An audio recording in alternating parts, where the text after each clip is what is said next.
Welcome to Edge Group Podcast. Another episode. We don't record a lot of episodes, do we, Nabil? Last We last took a one. little break. Last one was like 6 months ago. Do you remember the number of the episode we're on? I don't remember. Uh, Yeah, I don't remember. 17, 18, I don't know. something. I don't know. We keep good track of stuff, apparently. We keep track of stuff very well. Uh, so today we have a really special guest. I mean that guy started riding at the age of 3, and when I say 3, it's not 3 years, it's 3 months. At the age of 3 months, he was already lapping lapping a racetrack on an MV. His name's Robbie Peterson, and you guys probably know him as Cam Peterson's dad, but There we go. That's it. Yep. yeah, but he's actually way more famous than Cam. So we brought the original here. How are you? Wow. How are you, Robbie? Very good. Yeah, great. Thanks, guys. Thanks. Appreciate the invite to come onto your show. And yeah, it's lots of stories we hope, but yeah, really appreciate giving the opportunity to have a chat with you guys. So yeah. So tell us about Thank you for joining us. We're honored by your presence. yeah. No, thanks, Bill. Thank you. Tell us about that lap on the MV. How did that happen? Well, I was born into motorsports. My dad's brother, like obviously my uncle, he was obviously a lot older than us, but he was a hotshot in the country I grew up in was called Rhodesia, which became Zimbabwe. And Rhodesia had like a pretty strong racing scene. And honestly, between the First and Second World War, he was a hotshot in Rhodesia. And my dad had a go at racing, but apparently he wasn't very good, but he really enjoyed the organizational side of it. So he became the chairman of the Motorsport Association. And so within all that, we had some world champions in the 60s, and one of them was a guy called Gary Hocking. So I was born in November of 61, and Gary had won the 61 World Championship, and he came out to Rhodesia in 62, and apparently he put me on the tank of his MV and did a lap around the track. So yeah, and then just like I said, a big family deal. I mean, my playground was the racetracks when we were kids. Older brothers, cousins. Who my cousin raced in Europe a little bit. So just born into it. As I said, Rhodesia had some hot shots. Jim Redmond was one of them. I think we won more world championships than America for a long time. It took a while for America to pass us in world championship counts. So obviously, don't remember anything about that, but man, I have such great memories growing up. And fast forward a little bit, I was probably about 6 or 7, and Mike Hailwood came to race in Rhodesia with the Honda 256. And I'd learned to read, and I just remember there was a British magazine called Motorcycle Weekly, I think it was. And at 6, 7 years old, I was reading that thing cover to cover, like trials, speedway, you name it. I knew all this. And I just remember they had Mike's area like enclosed. Had a camper there. And for me, I just used to associate Mike Hailwood and Agostini. So as kids think, oh man, well, that must be really good friends. So I kind of walked through the enclosure, and Mike's coming out of the camper, and I look up and I go, "Hey, Mike, did you bring Ago with you?" And I remember this so vividly. He just looked at me and says, "No, not this time, Sonny." So yeah, just great experiences growing up. A lot of motorsport stuff, and even on the car side, paid a lot of attention to cars and speedway, like I said, motocross, just everything. Was that the six-cylinder Honda?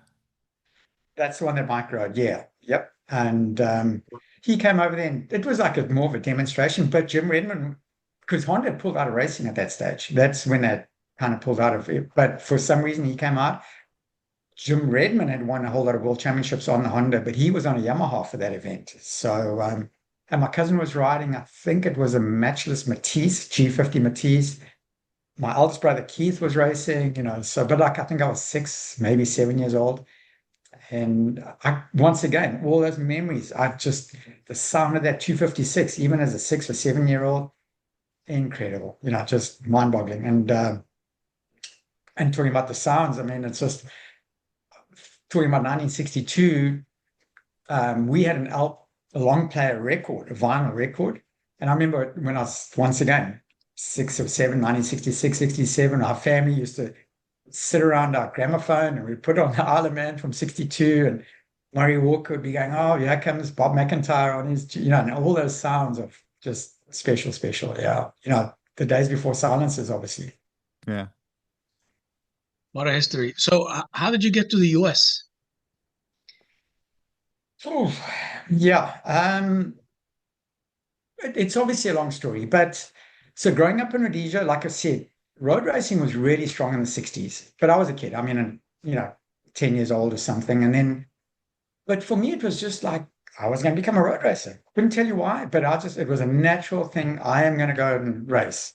And once again, reading all these international magazines and stuff was like, just seemed like a natural thing to do. Then Rhodesia went through a pretty dramatic war, and we were isolated by the rest of the world, politically isolated. We were kind of regarded as pariah state and stuff. So there were sanctions, and racing almost died. The road racing kind of went away a little bit. But I'd been racing a little bit of flat track, quite a lot of flat track. What we call flat track is very different to American flat track. It's more almost like a karting track on dirt. So a completely different technique, sort of more like supermoto. The original tracks, they actually were oil-based. They used to dump oil on these things. So I guess environmentalists wouldn't like that too much these days. But so I grew up with that, a little bit of motocross, quite a bit of motocross, but also had some injuries. As I said, road racing was dead. My brother-in-law had a Yamaha TR2. So when I was about 15, there was no extra racing, but there were a couple of guys who used to go and ride around the local racetrack. And so I went out to our local racetrack, which is called Donnybrook Park, and I was hooked. Did a few laps on this TR2. The thing vibrated. It was, to me, scared the heck out of me. It was so fast. But that feeling of road racing, that it was just unbelievable. So I used to sit and tell my school friends and all my mates at home, like, I'm going to go and be a champion first in South Africa. Now, it seems most people wouldn't really understand the difference between Zim or Rhodesia and South Africa. Those South African guys were almost like heroes. It was a very different, there was a border crossing. I guess it would be like sort of the difference between maybe Mexico and America to a certain degree, but it was a different world. So even the thought of like going to try and win a South African championship, everybody thought I was dreaming. There's just no way. We didn't even have road racing, But as it evolved, for some reason, the organizers put on an event, a South African national event in Donnybrook in Rhodesia. So my brothers had already moved to South Africa at that stage. And I was about 17, I think, and they borrowed a Suzuki 250 production bike. And that was my first race at a South African national on a big track. Never rode mini stuff, just thrown in the deep end at a national, and went really good. Straight away I was like competitive. And as a result of that, Suzuki had offered me a ride to go to South Africa. Now, as I said, it was kind of at the stage where racing was changing from GP-based Yamaha TZs, Suzuki RGs, and all that kind of stuff to production bike racing. And they had a 550 class, which the Suzuki 450 fell into, a 750 class, unlimited.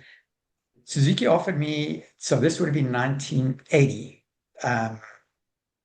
like a factory ride to go and ride their 450. Rhodesia there was a law whereby you were not allowed to emigrate until you had done national service. So there was national conscription. So I had to go and do my national service before I could emigrate. So I got that done and jumped on literally like moved to South Africa, moved in with my brother. I used to sleep on the floor in his bedroom and started racing that Suzuki 450. So yeah, just as I said, kind of jumped in the deep end. My first race in South Africa was at Kyalami, which is a Grand Prix track, against the best in the country. So yep, just jumped in the deep end. But lucky, I had two older brothers with a lot of experience. They had already made a name for themselves in South Africa, and kind of guided me. And without them, it would have been really difficult, But yeah, just at the time, it was just, this is what I'm going to do. I didn't give it a lot of thought. It's like, oh, well, I'm moving to South Africa. So as that evolved, I got a little bit too comfortable in South Africa, to be honest. I did fairly well straight off the bat and won a couple of championships. Started making a bit of money out of racing. It was massive over there. We used to race in front of 40, 50,000 people most weekends because we used to race with the cars. So it was cars and bikes combined. So I mean, I guess you could relate it to going to Sonoma and superbikes racing with NASCAR. So there was already a big audience, but the bikes had a big, big following, and It got a was little bit not comfortable. it was not the same race bikes of today. I mean, everybody keeps saying, when men and ship ran scared. I mean, those were the bikes without Delta box frames or radial Uh, tires or slicks no, for even. sure, Gal. But I think it's all relative, honestly. Like I definitely am not one of those good old days kind of guys. You know what I mean? I believe these are the good old days right now. From because I'm still heavily involved, and from MotoGP down to every level, AMA or MotoAmerica. I wasn't really here for the Ben Spies and Matt Milan era, and when it was really thriving. But MotoAmerica is, I think, in a much better place than when I was here with the AMA in the early 90s, late 80s, early 90s. So I think the talent, honestly, I truly believe this, that the talent level is a step above what most of us were in the 80s and 90s. Just because they start younger, they're exposed to it younger, they race, Yeah, when but we were you young. you you took around racetrack machines that were by no means were designed to go around a racetrack. I mean, No, the no, kids today they take around a racetrack machine that is purposely built, that is sure. ultra safe, that you can take all the way to the edge and back and live to tell the tale. Yeah, Absolutely. you took bikes that were, the chassis was twisting, right? I mean, it wasn't Well, you honestly, the South actually, Africans, yeah, sorry, I you forgot guys to were interrupt the you. real heroes. Well, and I think that was the appeal of production racing in South Africa. As I said, in the 70s, there was a strong scene, but it was all GP based. Like I said, Yamaha TZs. There was a little bit of production racing, but it really started to take off in the late 70s and early 80s. And that was the appeal. Literally, the guys used to take the bikes off the showroom floor. We had to run stock gearing. We weren't even allowed to change gearing. Take up the lights, take the kickstand off. And typically of any kind of production racing, there's guys who were very clever at bending the rules. And even when I went to watch at Kyalami in 1979, and my brother was on a Suzuki GSX 1100, and I mean, these things are wallowing and shaking, and that was the appeal. And I don't know, we're kind of jumping all over the show here, but I think that's where Superbike maybe lost the plot a little bit. I think they went to try and compete against MotoGP, and I think they just weren't as spectacular. And now, fast forward, I'm not a huge Baggers fan, or I wasn't a Baggers fan, but Baggers has almost done what early production racing did in South Africa. You know, you see these guys, but once again, they're spending too much money on Baggers. I think it's becoming a little bit too refined. It almost needs to go back to what it was a couple of years ago when those things really looked like they were out of shape. So, yeah, I know we're kind of bouncing all over the show a little bit here, but once again, I think it's all just that's all we knew. So um, I stand by it. I think anybody in this current era, and I'm going up to the top, like Mark Marquez, for instance, I truly believe he would have been competitive on anything, on a 500, fire breathing, whatever. Like I've said, they grow up riding, especially in Spain. When these guys can walk, they're at these little karting tracks, riding pocket bikes. And then because of Kenny Roberts and certain other people who kind of got the ball rolling in Spain, they're riding supermoto, motocross, flat track, you name it. So they've become more well-rounded than what the Americans used to be. So they're kind of leading the charge. I mean, stating the obvious here. But I truly believe that the riders of today are just more rounded than what we were. Now, like you said, absolutely, tracks are safer, all that kind of, just the riding gear is so much safer, all that kind of stuff. So, and speaking from experience, I lost a brother. So I've seen it. I've seen the dangers. But having said that, every time Cam rides, I'm holding my breath. It's like, oh boy, just please God, So yeah, I think it was just for us in South Africa, it was right time, right place. We had a couple of world champions, a guy called Court Ballington, who won a couple of world championships, or maybe 4 world championships in the 70s. Another guy, John Eckrold, who won in the 80s. And that just, there was front page news in South Africa. It became really, so that created a following. I think that had a big influence on the bike market in general. The bike market exploded, motorcycle market exploded.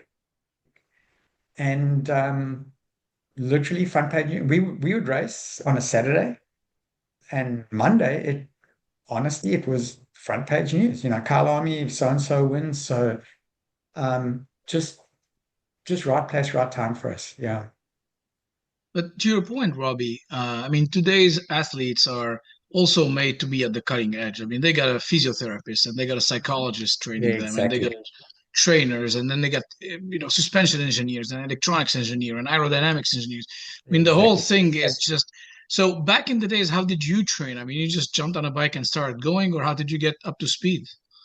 It Nabil, that's interesting because so like I told you in Rhodesia, Zimbabwe, we used to compete in a bit of everything, whereas the South Africans generally would only concentrate on one discipline, road racing, Mhm. motocross, or whatever it may be. So I think it was 1980, there's a guy called Peter Clifford, who's a well-renowned journalist from the UK, who now runs, well, he has run the Red Bull Rookies Cup in Europe for a long, long time. And Peter came out to do a tour, and he came up to, it was kind of just transitioning from Rhodesia to Zimbabwe. I remember him saying to us then, you guys don't understand all this stuff that you're doing, even trail riding. We used to trail ride every weekend, flat track, not foot ups trials, you name it, everything. And so that was my training.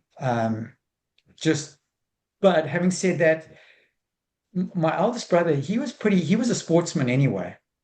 So we had that discipline, like, okay, go to the gym. I started training when I was 16 years old. And I'm not going to lie, at sort of 15, I went off the rails a little bit. I mean, we were drinking. Like at 15 years old, I was drinking 8 beers every weekend. Well, not every, at least once a month. I'd go out and get a bit hammered. And I woke up one morning, I think I was probably 16 years old. And I woke up one morning, I'm going, what are you doing? What are you doing with your life? And I read Husqvarna had a training manual written by a guy called Heikki Mikkola, who was the world motocross champion at that stage. Mhm. And I started following that training manual to the point where they go, riders should get 10 hours sleep a night because the week of the race, generally you don't sleep so well. So you kind of need to get some sleep in the bank. And so I was like, well, I'm going to sleep 10 hours a night, and then they had these studies whereby they studied Tour de France cyclists, Eddie Merckx and those guys back in those days. And they at their peak, and then they got them all drunk and went off like a week's sort of big party. And whether it's true or not, I don't know how accurate the science was back in those days, but it was like it took them 3 months to get back to the same level. Now, I don't know if they were doing VO2 max tests and all that kind of stuff, but as a kid, that made a big impact on me. So I said, well, I got to run, I got to swim, I got to do isometrics and whatever it might take. Having said that, certainly amongst the older guys, there was still very much a party culture. I mean, it was very common for the guys to go out the night before the race and have a few drinks. I like to believe that I took my racing in that respect really seriously. Um, so there weren't maybe not that many of us, but the one thing throughout my career I can look back, couldn't have really worked any harder in terms of physical fitness. Could have maybe done some more mental stuff. And as Mhm. you said, it's evolved to the point where the guys are going, they're going visual skills experts now. They're doing all kinds of training. So it's a different world. Absolutely. Yeah. I think the reason that you look so good today is because you took care of yourself when you were 15. Because we know a lot of guys. I mean, there was a racer. I don't know if we should mention his name that recently passed away, and he was struggling with alcohol, and he was a super bike winner. So the fact that you stayed away from all the bad influence, I think, is why you had such a long career racing, Yeah. and you're also Thanks, so, keeping girl. shape But now. I do believe there's a balance. Honestly, I think I maybe went a little bit overboard. I think there is a balance. I still, and I talked to my kid Cam, I'm going, man, if you the night, especially the night after the race, like Sunday night, I think that is the time to let go a little bit. And if you want to go and have a couple of drinks, I think that's the time to do it. And I mean, Yeah. you've had some guys on your podcast, and Colin won't mind me saying, Colin knew how to party, you know what I mean? So I think there is a balance. I think you got to find that just have a good time, know when to be serious, when to kind of keep it a little bit light. Yeah, I might have gone a little bit overboard in the drinking area. Now, there was a year like 1987, I did the same thing. Sort of, yeah, Saturday night, I did go a little bit, had my 3 drinks or whatever, and probably the best year I ever had. But for whatever reason, when I came to America, I was like, no, I'm not drinking anymore. And I've got nothing against drinking. It's not like I'm, dead against alcohol or something. It just didn't really work for me. But like I said, I think there is a balance. I think there is a room to have a bit of fun too. There's actually a history of I don't know if you ever raced with him or against him. Grammy Crosby wrote a book about his adventures. He's a I read Kiwi, that and book. Yeah.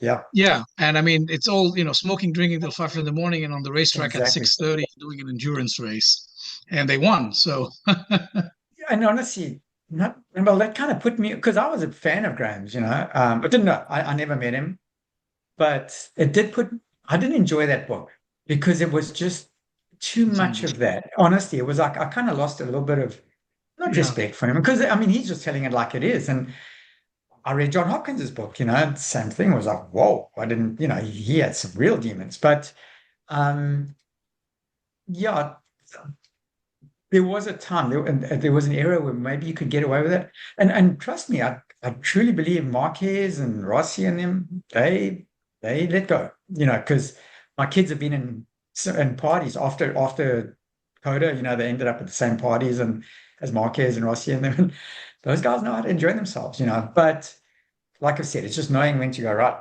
This is I'm putting my head down and then Sunday night I'm gonna let go. But yeah, that I'm glad you brought up that Graham Crosby thing, because I was a bit disappointed in that. Yeah.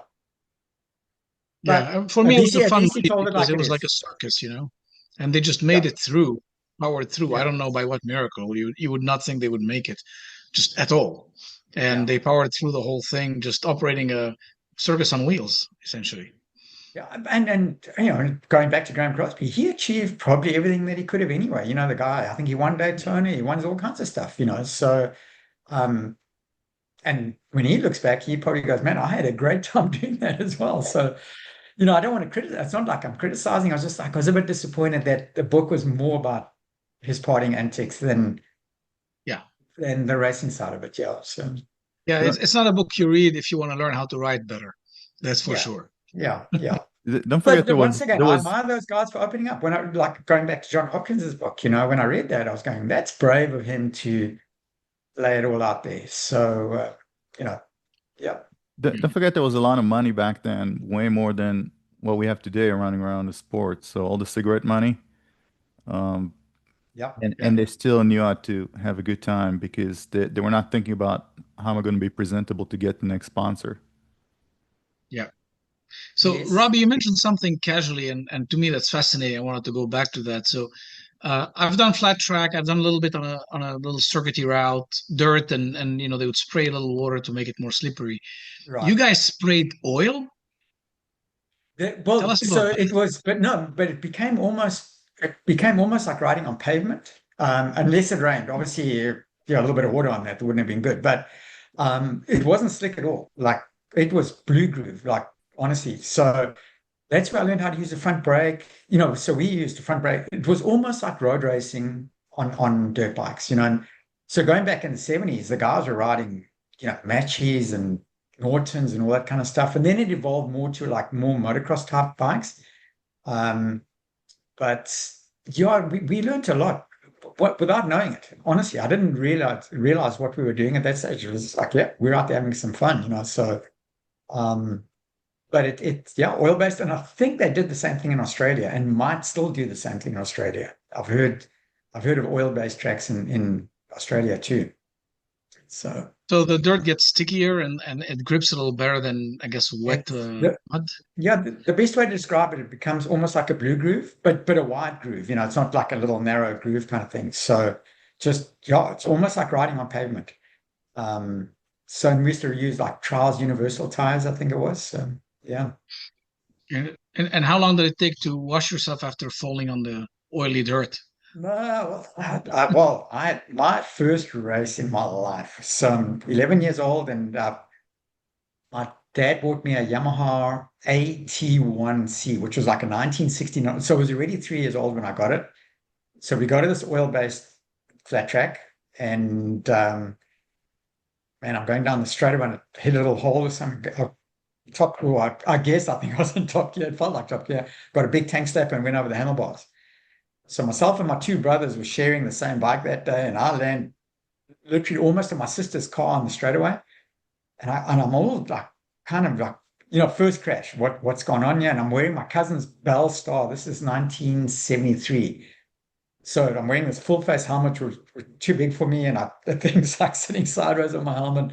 I just see my two brothers legging it up the straightaway to come and make sure that the bike is okay, because they're going to do the next race on this thing. So yeah, it's but we moved pretty much to just a dirt, more like a decomposed granite tracks after that.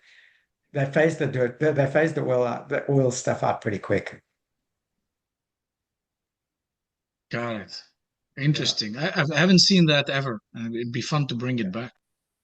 Like I said, I think Australia might still be doing something. And the Australian flat track scene it's produced a couple of hotshot. Casey Stoner for one of them, is one of them. So yeah, that whole Aussie scene is pretty good too. I believe any racetrack that has Ducatis on it would eventually become an oil-based racetrack.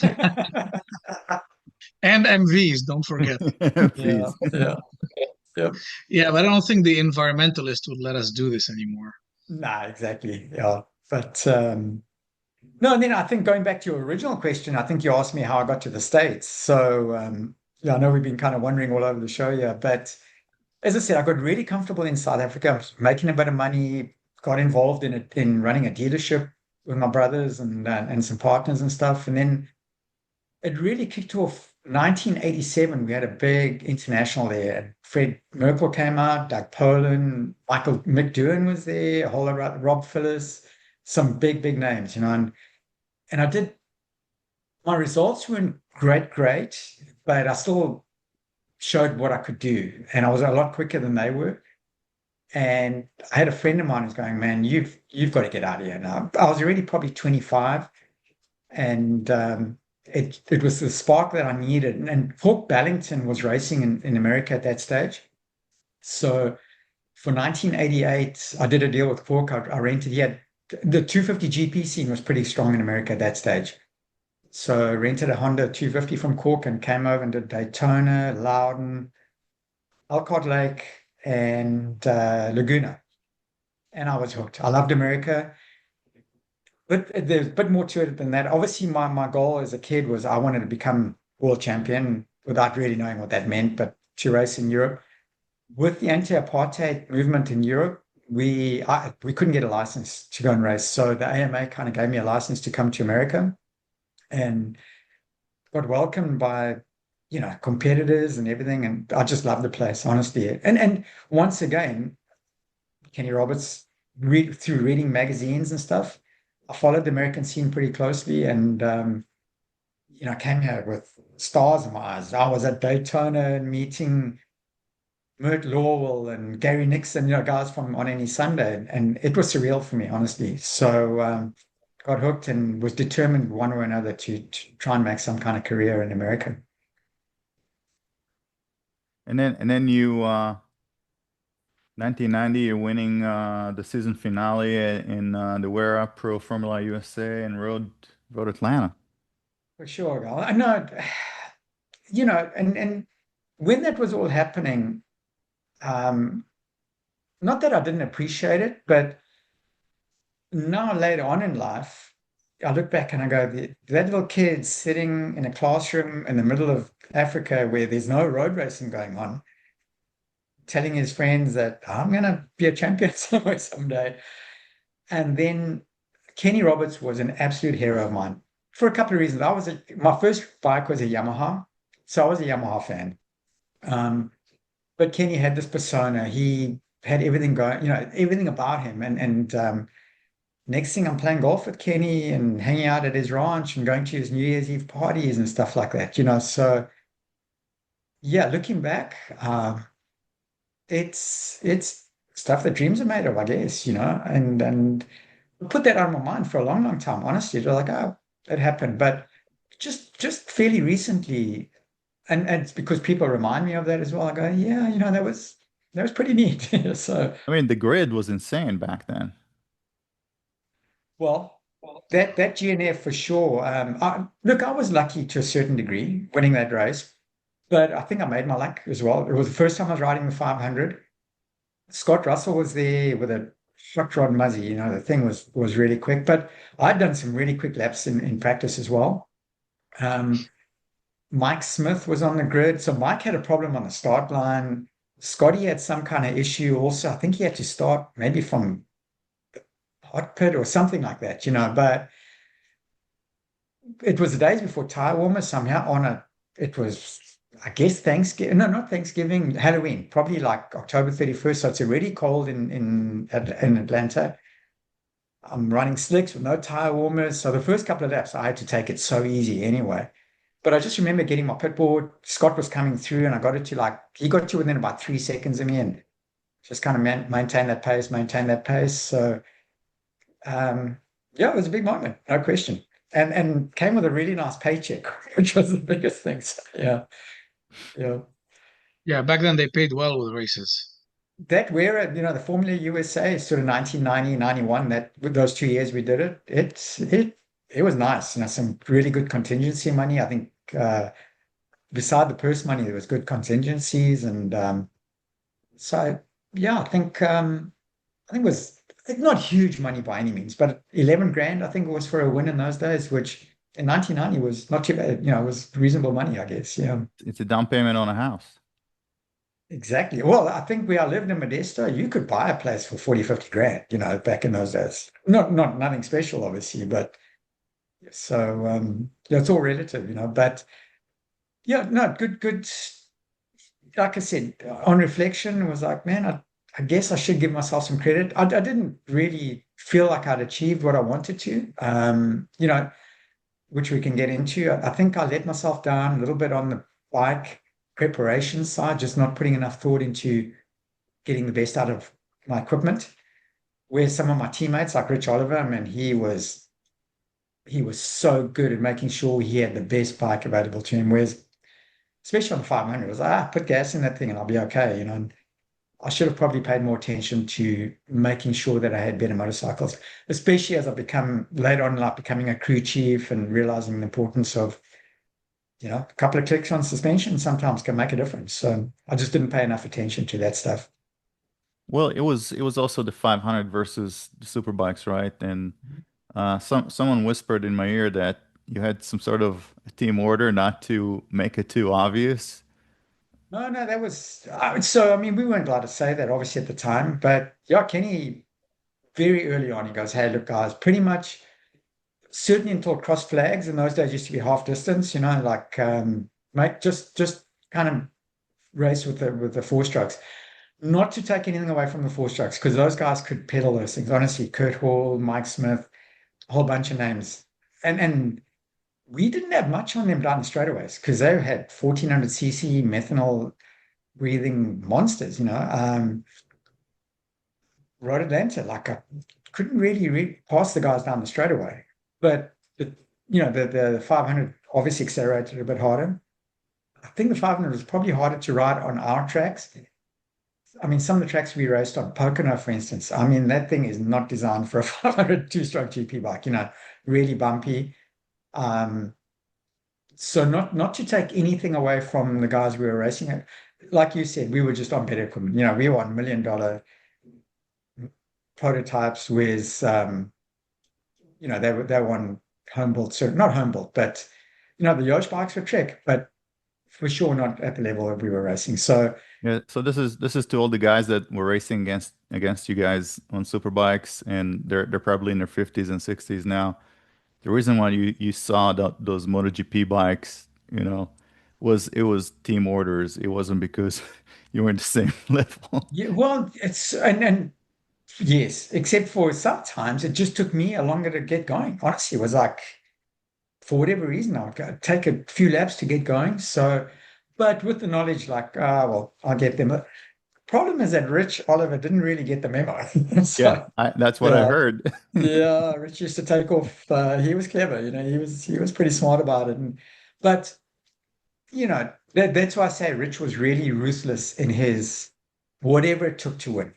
He didn't care. He didn't care if he peed anybody else off or whereas maybe I had Kenny was honestly my hero, and I wasn't going to do anything to upset Kenny. So I used to play that game, and typically Rich would then have a couple of seconds on me, and sometimes I'd chase him down, but he beat me a lot more than I beat him that year. So in 1991.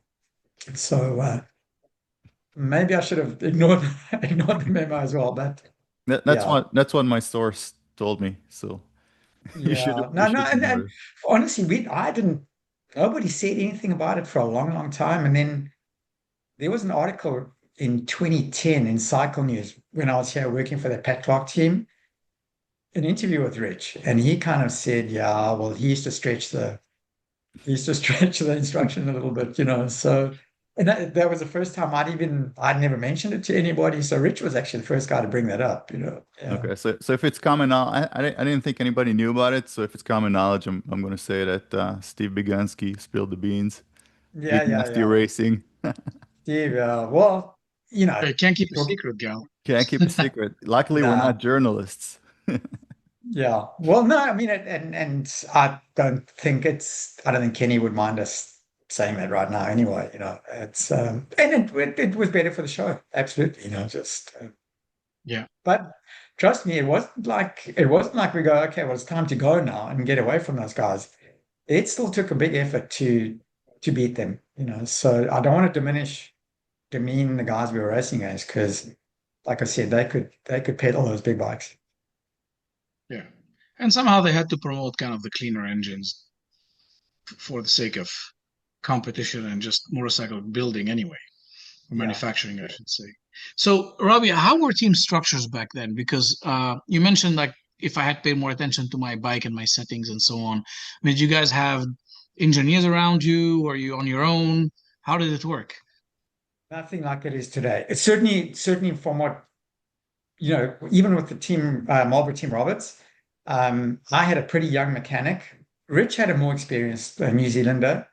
Um, and one of your guests, Andy Leisner, was actually our crew chief. And Andy's been on your show before. So Andy had just given up racing. So he was also trying to find his way. Not a lot of science involved, honestly.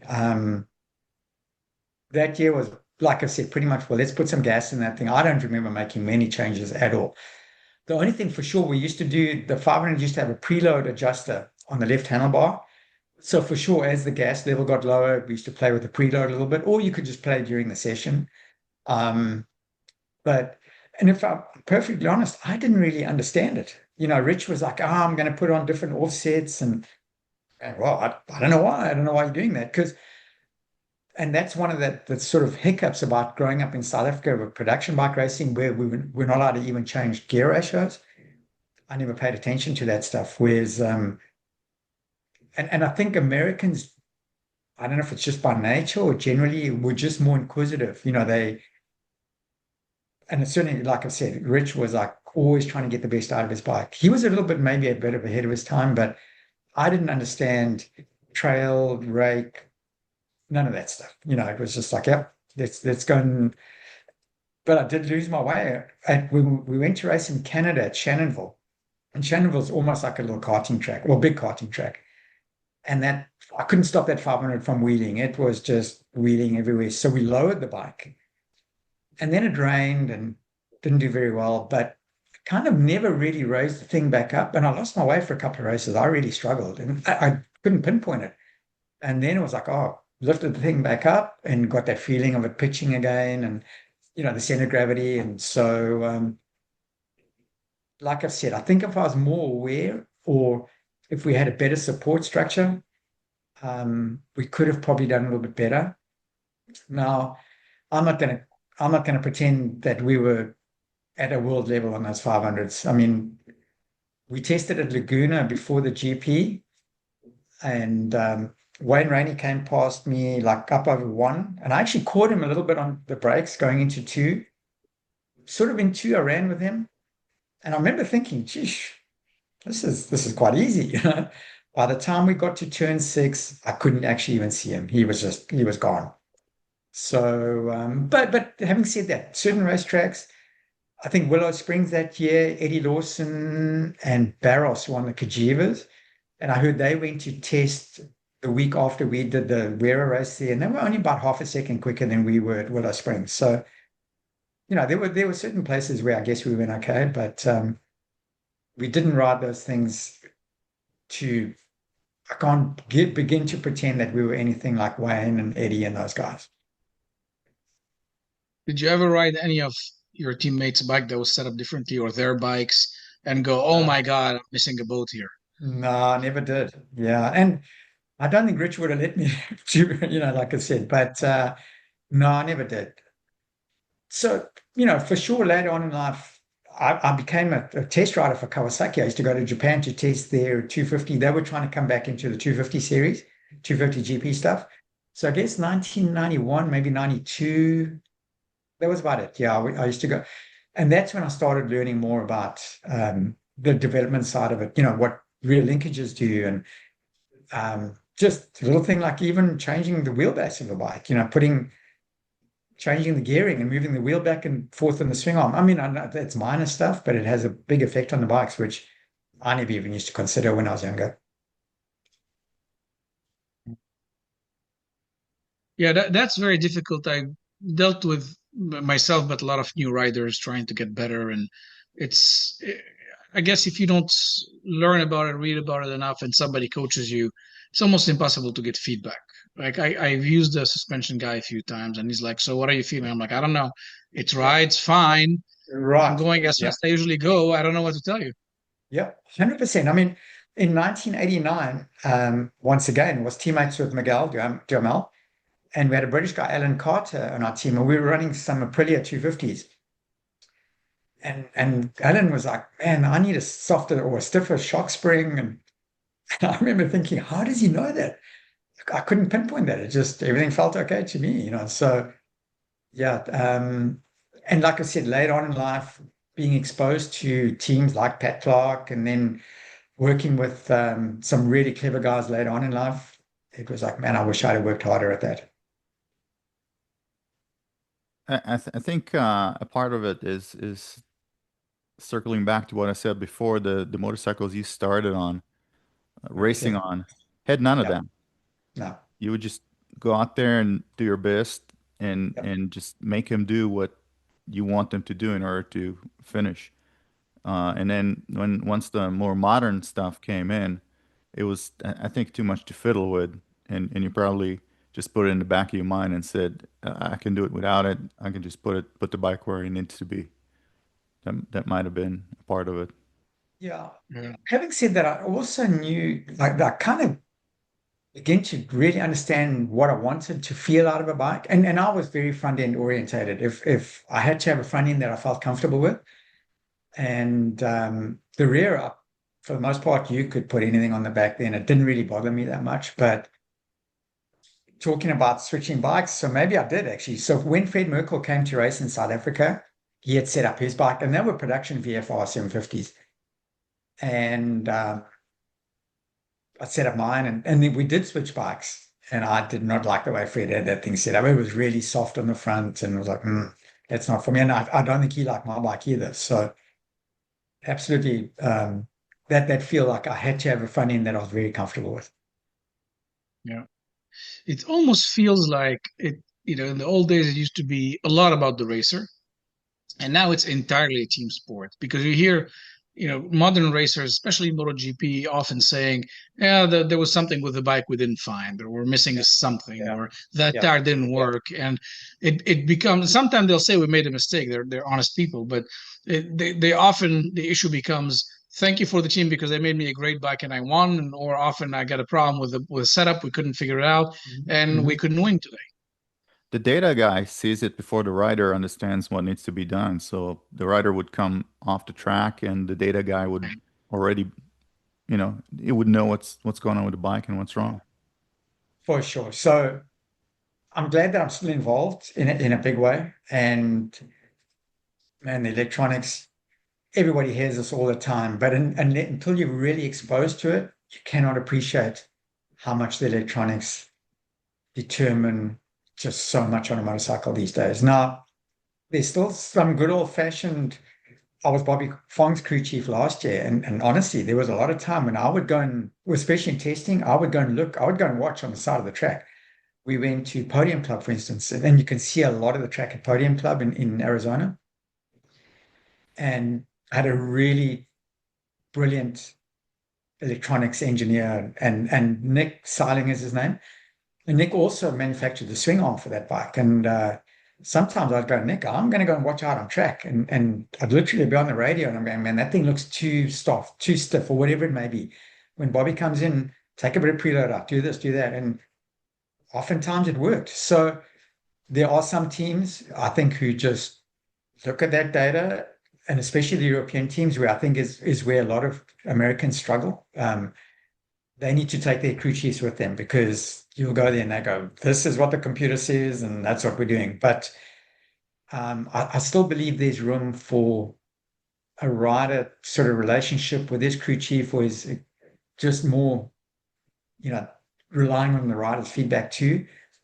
And then data for sure, especially if you've got two riders in a team, just comparing, where's this guy pulling the brakes, what brake pressure is he using, when's he letting go, when's he cracking the throttle, what speed is he using, is he carrying too much speed there, which is compromising his drive. So I think data is really, really useful for sort of comparing for riding techniques. In terms of suspension setup, I'm not, probably don't know enough about it, but I still believe there's room for old school, like, hey, what do you think? Let's just try a little bit of this and try something. And so, like I said, it's with Nick and I, we used to joke. It was kind of like where digital meets analog. I'm still at analog, and he's a digital guy, But it worked for Bobby, So yeah, there is room for it. Yeah, it sounds pretty complex. I mean, I've spent some time sponsoring a race team in MotoAmerica, and I got the privilege to sit in the garage and listen to them. I mean, often it's an equation with 7 variables, and it's one equation. And now you got to go a little bit by gut and say, well, it could be 6 different things, and if I change all of them, then we don't know where we are. So I think it's going to be that. And between you and the rider, you just make a call and see if that makes a difference. For sure, we have some tools that are really valuable, like that MotorSpec program. So when we've got a setup that's really working, MotorSpec will give you all the numbers, rate, trail, anti-squat, swing arm angle, all that kind of stuff, So it's really nice to have that reference. The data is massive in terms of like, yep, it's just using too much travel here. The velocity, suspension velocity is off. So like I said, in terms of a crew chief, and I tell people this, I'll be the first to admit it, I'm only as good as the people I've got around me.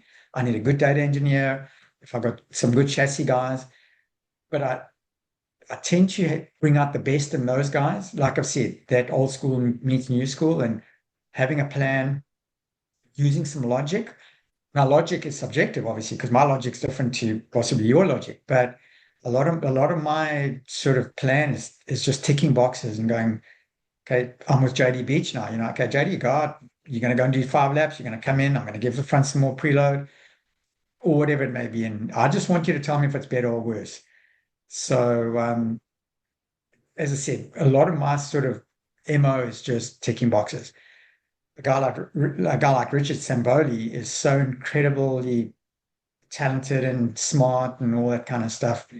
Richard can just look at the data and he'll go, no, the rider needs to do this, the rider needs to do that, So, but like I said, that old school approach of mine has worked with some of the guys I've worked with for sure. The thing, I don't know why they never did it in MotoGP or Superbike, and I feel like it add, especially for people who don't know motorcycle racing, it would add a lot of attraction to watch races, is the microphone. Like if you could get feedback from the rider as they're going around the track and say, try this, try that, and then they can make an adjustment, and during the same session, not waste the time going into the garage. And apparently they considered it and didn't do it for some Yeah, reason. I think it's on the cards again. From what I understand, they've been testing it. Whenever they tested quite a long time ago, and I can't remember who they tested it was like, this just doesn't work. We can't have that distraction. Yeah. Now, boy, I've got mixed views on it because I was a huge Formula One fan, and man, I don't enjoy watching Formula One anymore just because here's this engineer telling the driver, okay, now you got to go, now you got to go slow, whatever it is, and I think there's just too much control anyway. So I kind of like the fact that where the rider's left on his own devices, and I marvel, honestly, at Mark Marquez on the weekend, having to, he's got a 3 second lead, whatever it was, but his tire, now he works out that his tire pressure is not within the parameters. So he drops back and follows Costa for a few laps. So I just like the fact that a lot of it is left to the rider. And like I said, I know I'm old fashioned. And the fact is, I had a flip phone up until like as long as I could until 6 years ago, whatever it was. So, but I just enjoy hey man, go and do your thing. And it's honestly put me off Formula One. The engineer and the drivers, yeah, okay. And I enjoy some of the drivers' responses. Hey, just leave me alone. I've got this. I've got this.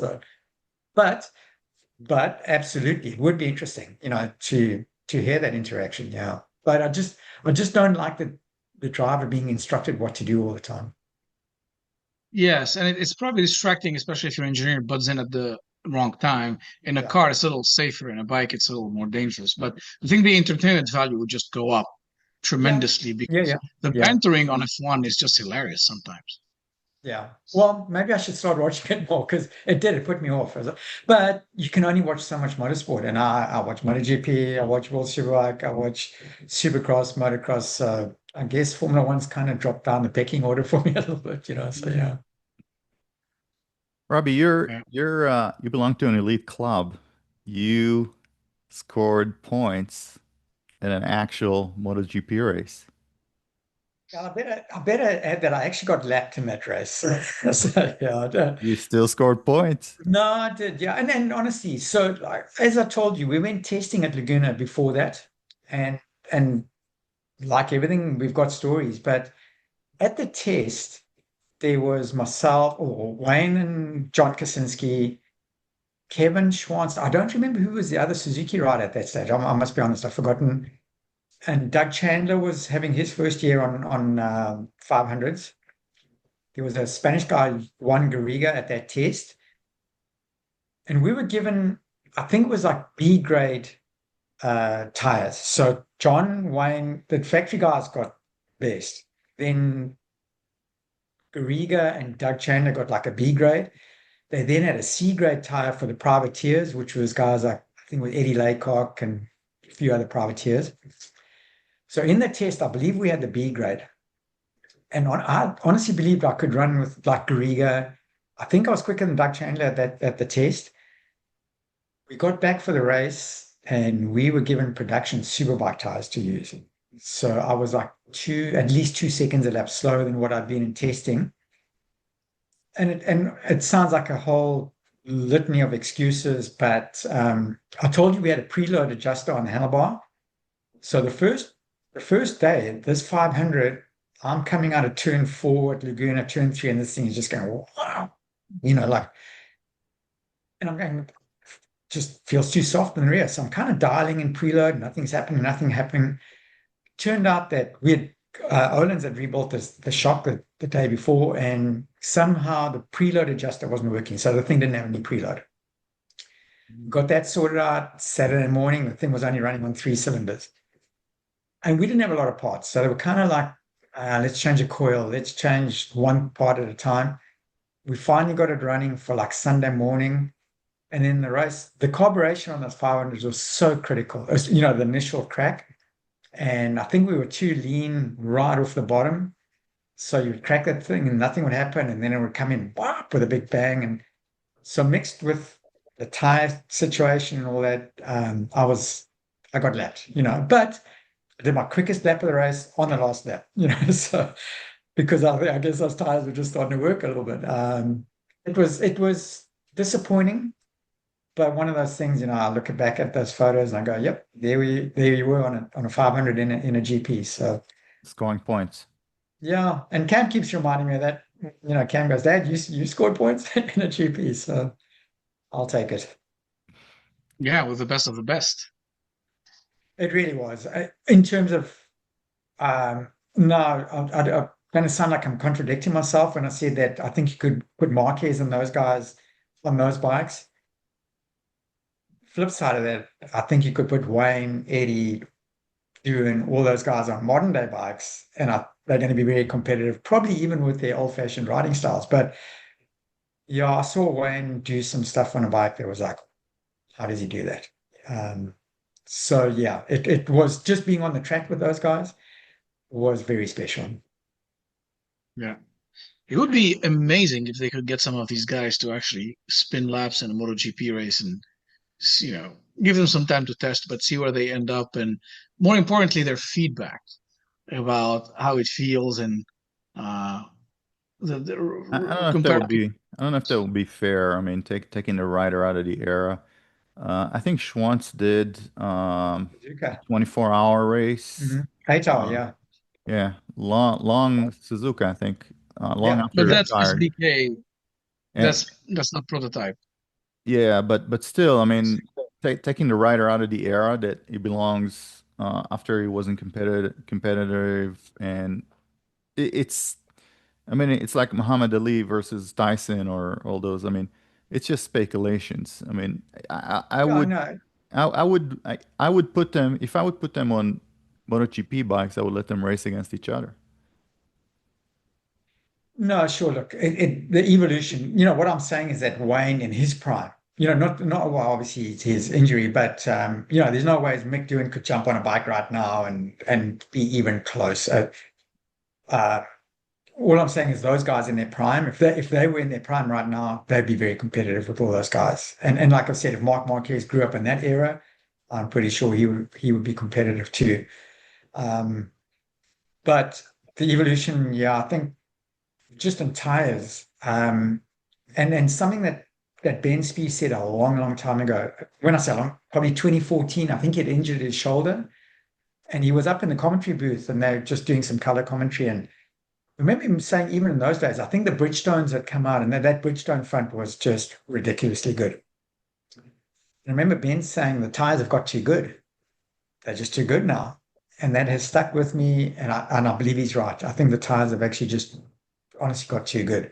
There's no reason why we should be using 16 tires on a MotoAmerica race weekend. It's crazy. And He it's actually definitely introduced a new riding style. Spieth, I think, would still be competitive. I mean, I don't know if you saw him do that lap on a Ducati in Austin. I didn't, nah, nah. So they gave him a new V4S to lap around Austin, and Yeah. he looked pretty good on that thing.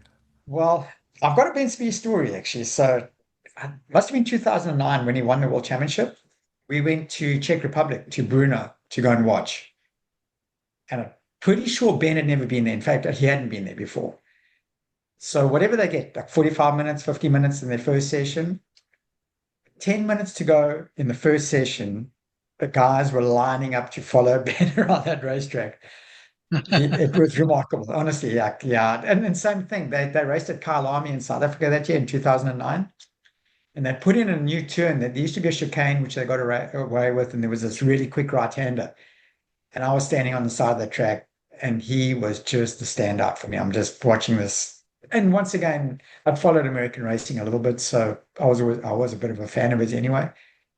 But like I said, Bruno, 10 minutes to go in the very first session, and he's near the top of the timesheets, and the guys are lining up to follow him around the racetrack. So very special. He was on a podcast, and we asked him, "How do you learn new racetracks?" And the answer he gave us was, "Well, you got to do it until you crash, right? And then pull it a little bit back." But I don't think he even crashed that much. I don't No, think, just he almost crash and then pull it a little bit, and said, I don't recommend it to anybody." But yeah. But I think that's how he does it. that's what separates guys like Ben, and I figured out very early when I first met Kenny Roberts, and believe it or not, it was actually on the golf course. I just met him. We go and play golf, and he was a plus handicap golfer, and I was like reasonably high handicap. But I watched his eyes, and he had like addressed the ball, and on his backswing, he started talking to me. Boom, this thing goes down the middle. And it wasn't like he was showing off or anything. And he already had everything in his mind.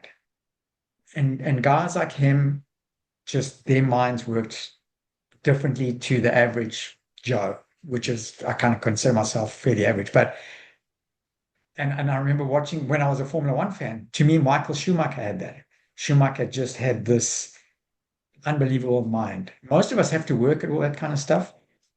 But with Kenny and Wayne had a little bit of it, I think, maybe not at the same level as Kenny, but his powers of concentration, just remarkable. Yeah. Schumacher wasn't bad on motorcycles either. Not kidding. Yeah, I watched him. I think he raced a five-blade in Germany at one stage, and Yeah. yeah, and Lewis Hamilton. He can get around as well. So yeah. Tell us about the time you almost ran over the flag guy in Daytona.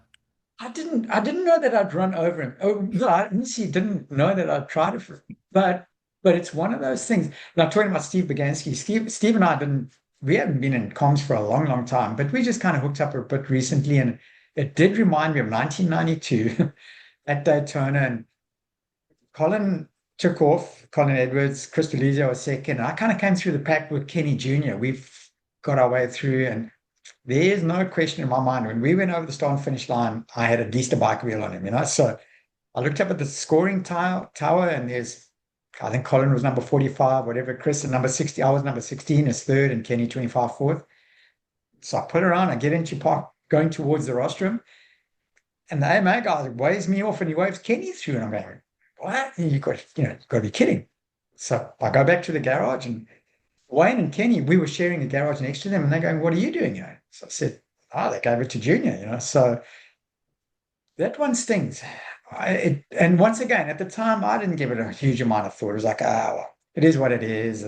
But as time passes, you go, man, that was a bad call by the AMA. Whoever made that call, it wasn't good. Yeah. So I know that, like I said, I had a bike link on him. It was the days before transponders,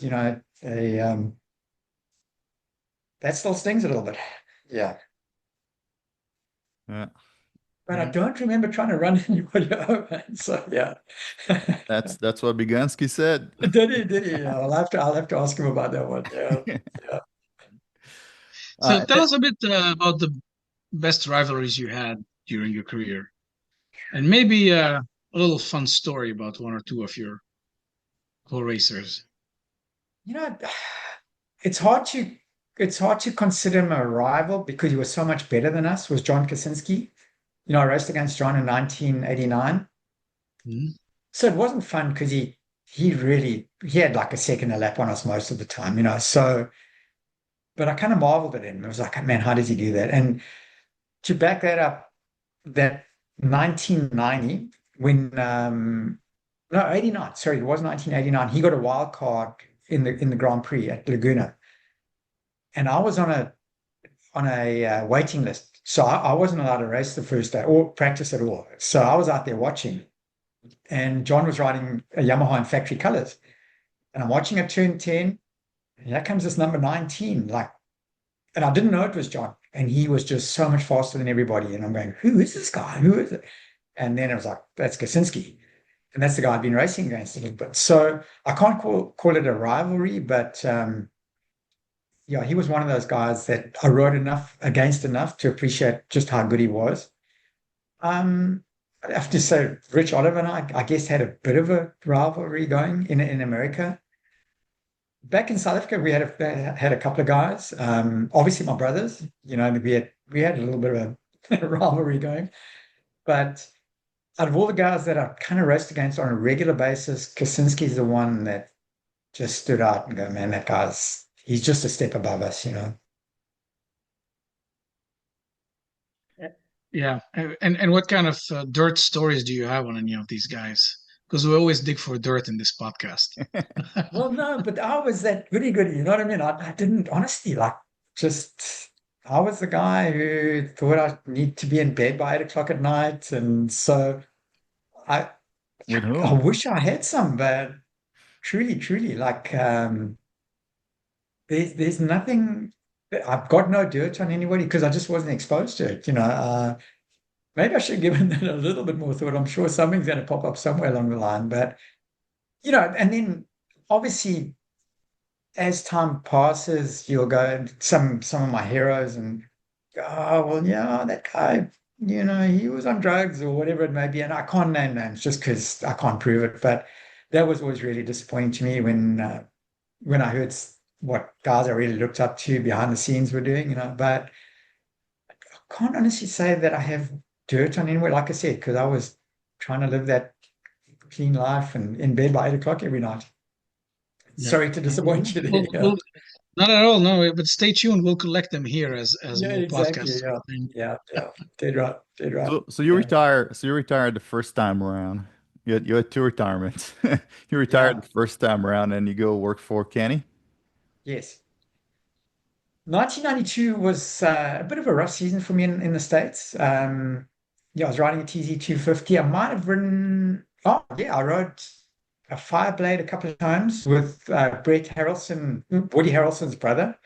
Him and I were partners on an endurance team.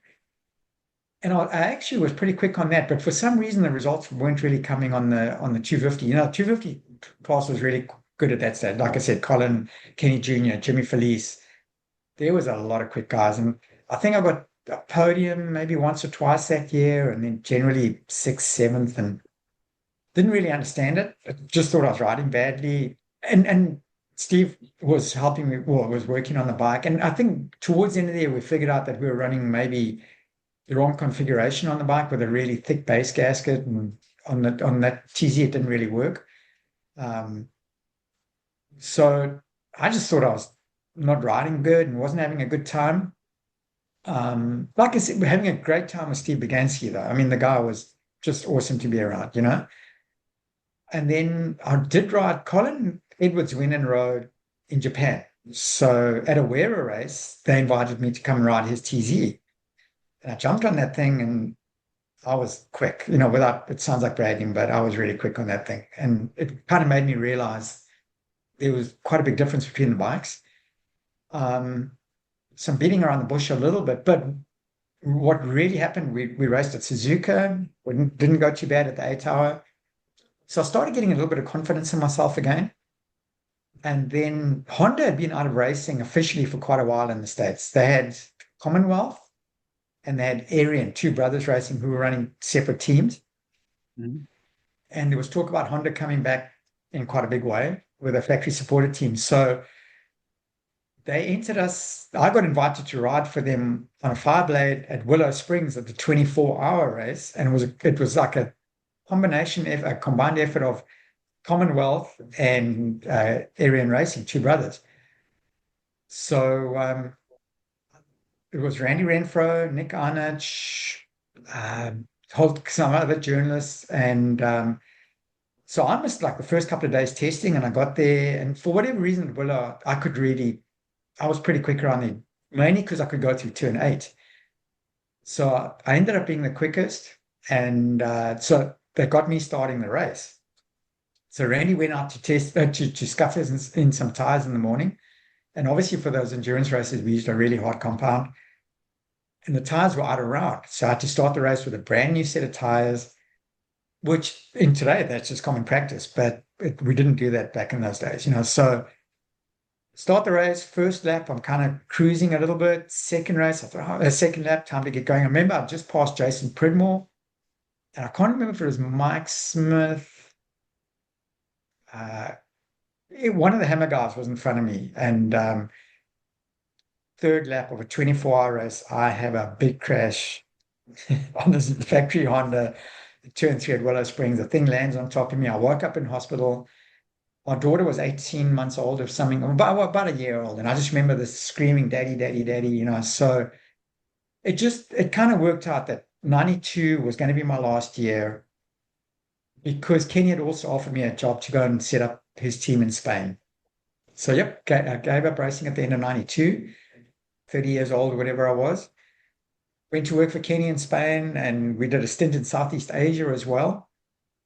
And within all that, I hurt myself quite badly in Spain at his riding school. And I was like, you know what? I want to go back to Africa. Whether that was South Africa or Zimbabwe, I wasn't too sure, you know. So we ended up moving back to Zimbabwe. And I was still running a team for Kenny in Southeast Asia. So I used to ride the bike a little bit once in a while. Yamaha in South Africa, I think it was 1998. They said, oh, why don't you come have a ride? So I had not raced at all since 92. And same deal, got back on the bike and the bug bit and 36, 37 years old. And yeah, round two of my career, you know, and really enjoyed it. Those couple of years up until 2001. I think I was probably riding better than I ever had at certain points. 2001, yeah, we it was all 600s. It was all super sport. There was no thousands or anything. So we had the World Super Sport race in South Africa, and we World Superbike and Super Sport. So we had a South African supporting race, and I mean my lap times were really similar to the guys who won the World Super Sport race that same day. Andrew Pitt came and raced in South Africa a little bit, and I gave him a hard time, you know. So yeah, we had some match races, six South Africans, six Australians, six British guys, and I won some races then I was 40 years old at that stage, you know. So then had a really lousy motocross injury at the end of 2001. I won the last national in 2001. The shoulder, right? Yeah. First, the guy landed on top of me. I was riding motocross, and this guy landed on top of me, and my shoulder exploded. They put it back together, and just think it kind of came right a little bit, but I was struggling, you know, and I knew my body really well. You know, my pulse rate, I used to check my pulse rate a lot, and my resting pulse rate used to be like 42. And a couple of months later, I'm still in the high 70s, and I didn't put two and two together, but went to see another doctor for my third surgery, and I think he had an idea what because he took a swab, and turned out I had kind of sepsis, three kinds of different bacteria in my shoulder, and it just ate the bone, and ate my rotator cuff, ate one of the biceps, so was left with pretty much a useless left shoulder. Um, Oh, so yeah, wow. that was the end of my racing career. Did you ever tell yourself, the 37-year-old self, if my 20-year-old knew what my 37-year-old self knew, I'd have a MotoGP title? Well, no, absolutely. What if I was young enough, and this is, you know, fast forwarding why I wanted to bring Cam to America is by the time my parents didn't have anything, they were not wealthy by any means. So both my brothers and myself, we had to make our own money to come and to make enough money to come and race in America. And I was already, like I said, 25, might have been 26 by the time I got to the States. And in reflection, if I had been with Kenny Roberts when I was 18, 19, 20 years old, I believe I was not a Kaczynski, but I think I could have been pretty close to John, you know, with given Kenny's training, his regiment, all that kind of stuff. Yeah. I wasn't the most naturally talented guy by any means, but road racing seemed to come easy to me. I wasn't that great on a dirt bike, but then doing Kenny stuff. So when I first went to ride for Kenny, his training, I think, actually slowed me down initially. Those first couple of years, you know, riding XR100s at his ranch and trying to figure out his riding technique, of knowing when to slow down, when to pick it up and drive off the turns, probably slowed me down. Then I went to work for him in Spain. We had the riding school in Spain. I used to work with Kenny Roberts Jr., with Sete Gibernau. Same deal, standing on the side of the track and I think you need to adjust your line or do this or do that. And for sure, I think later on in life, I probably was a better rider. Yeah, absolutely. What contributes to a good rider, in your opinion? I mean, you're very technical about it, so I think that's for our audience is a great question to hear from you because you're disciplined, you lived clean, and you've put a lot of thought in your preparation, and you were able to come back at a later age and be very successful too. Yeah, and as you said, that was as a result of working. I never stopped training. I always used to train. I was physically fit, all that kind of stuff. So um, I think the one thing that came fairly naturally for me was braking. I was always a reasonably good braker, pretty good on the brakes, and that's something that today. I had my own race team in South Africa. And when I was trying to identify young talent, the first thing I'd look at is that guy good on the brakes? Because that's something that's really hard to teach somebody to be good on the brakes. So, and once again, you've had Nick on your show, and there's all, a lot of talk about learning how to trail brake. And I just don't, my advice to anybody, a youngster right now is like, you got to learn how to brake. Now, guys like Top Rack have taken that to a whole new level, obviously. So, and Richard Stamboli talks about it when he took Jake Gagne over to ride in Estoril a couple of years ago. Jake was really good in a lot of part of the track, but just certainly in breaking into turn one, he was losing, So um, work on a braking drill, whatever that is. And you can simulate that on Supermoto. So get out on it. And once again, the guys in Europe now, you can see them on Yamaha R3s and stuff on karting tracks, just thrashing around those little things and learn how to brake, learn how to trail brake. So that's something I really identify. And even in my data, when I look at like with JD or with Bobby last year, I always look at their brake trace and the dwell between letting go of the brakes and cracking on the throttle. So my advice to anybody now is learn how to brake as hard as you can or as late as you can. Yeah. That's great advice. Yeah, and you can see the ones who do it really well are always in the top.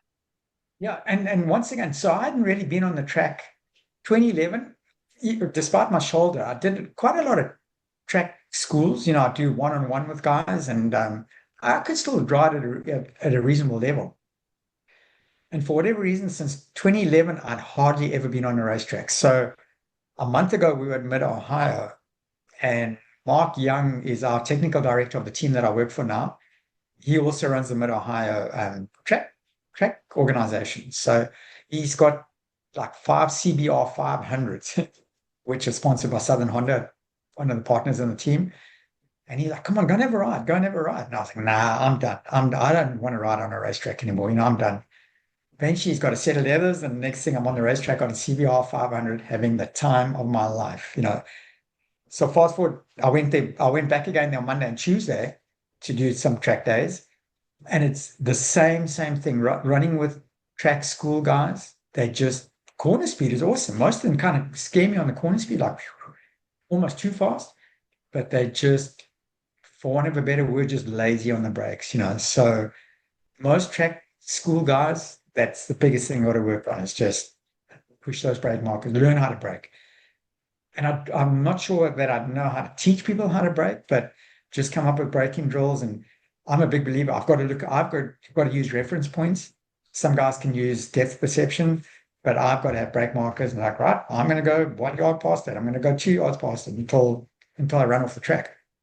And then I go, okay, well, there's my limit, But once again, Monday, Tuesday, I saw it again. Like corner speed, most of these guys, the average sort of track school guy is really quick, but just not very good at getting in and getting out of the turn. So, Yeah. so should we register you to for the next round of ARMA? You ready?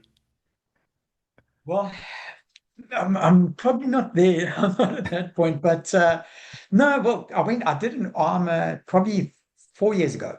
I've got an old Kawasaki KDX, and armor had an off-road event at Laguna.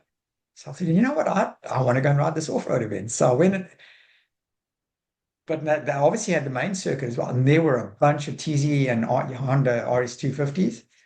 And I remember sitting outside of turn 4 for the first time since 2011, going, I wouldn't mind doing that sometime again. So yeah, and honestly, people they regard me as a 250 or a two-stroke rider. I didn't really ride two strokes that much in my life until I came to America. Back Back home, it was pretty much mostly four strokes. I rode 250s for one season, but I rode for Ducati and then for Honda and typically a four-stroke guy, but yeah, those 250s have still got a special place in my heart, the GP bikes. There's just something about them, mate. And once again, coming to the States, it was just so easy to go to Yamaha or Honda and buy a TZ or an RS 250 out the crate and go and race. Whereas a superbike, to compete against Bubba Shobert on that factory VFR or Doug Poland on the Yosh, there was just no way. So yeah, the 250s served a really good purpose at that stage.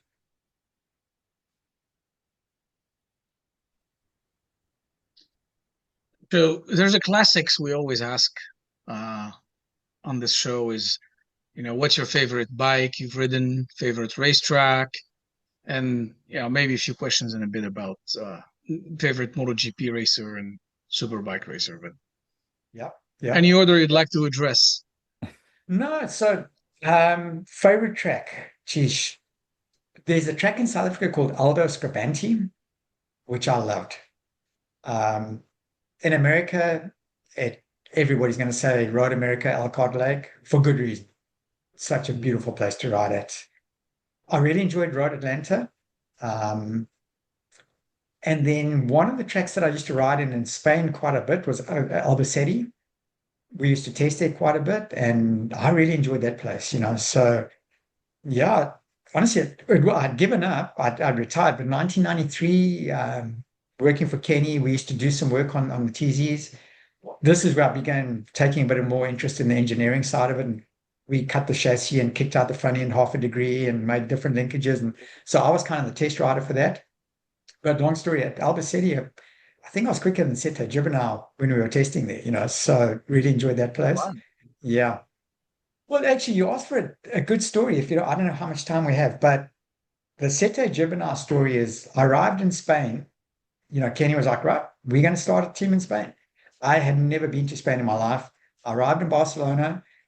There was a guy called Bob Bernard who had done some homework for Kenny on the whole project.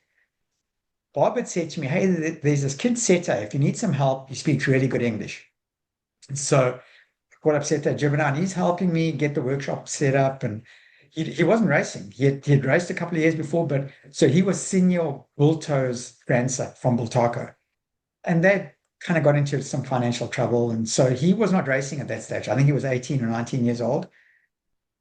The team was geared up for Kenny Jr., backed by Marlboro. And so one day the phone goes, Sete is literally helping me. We're painting the walls in the workshops. The phone goes and it's Kenny, and he goes, look, Marlboro really want a Spanish rider. You need to look out for a Spanish rider. So I said to Kenny, look, I've watched Sete play around on the scooter and I've seen pictures of him. Can we give Sete a chance?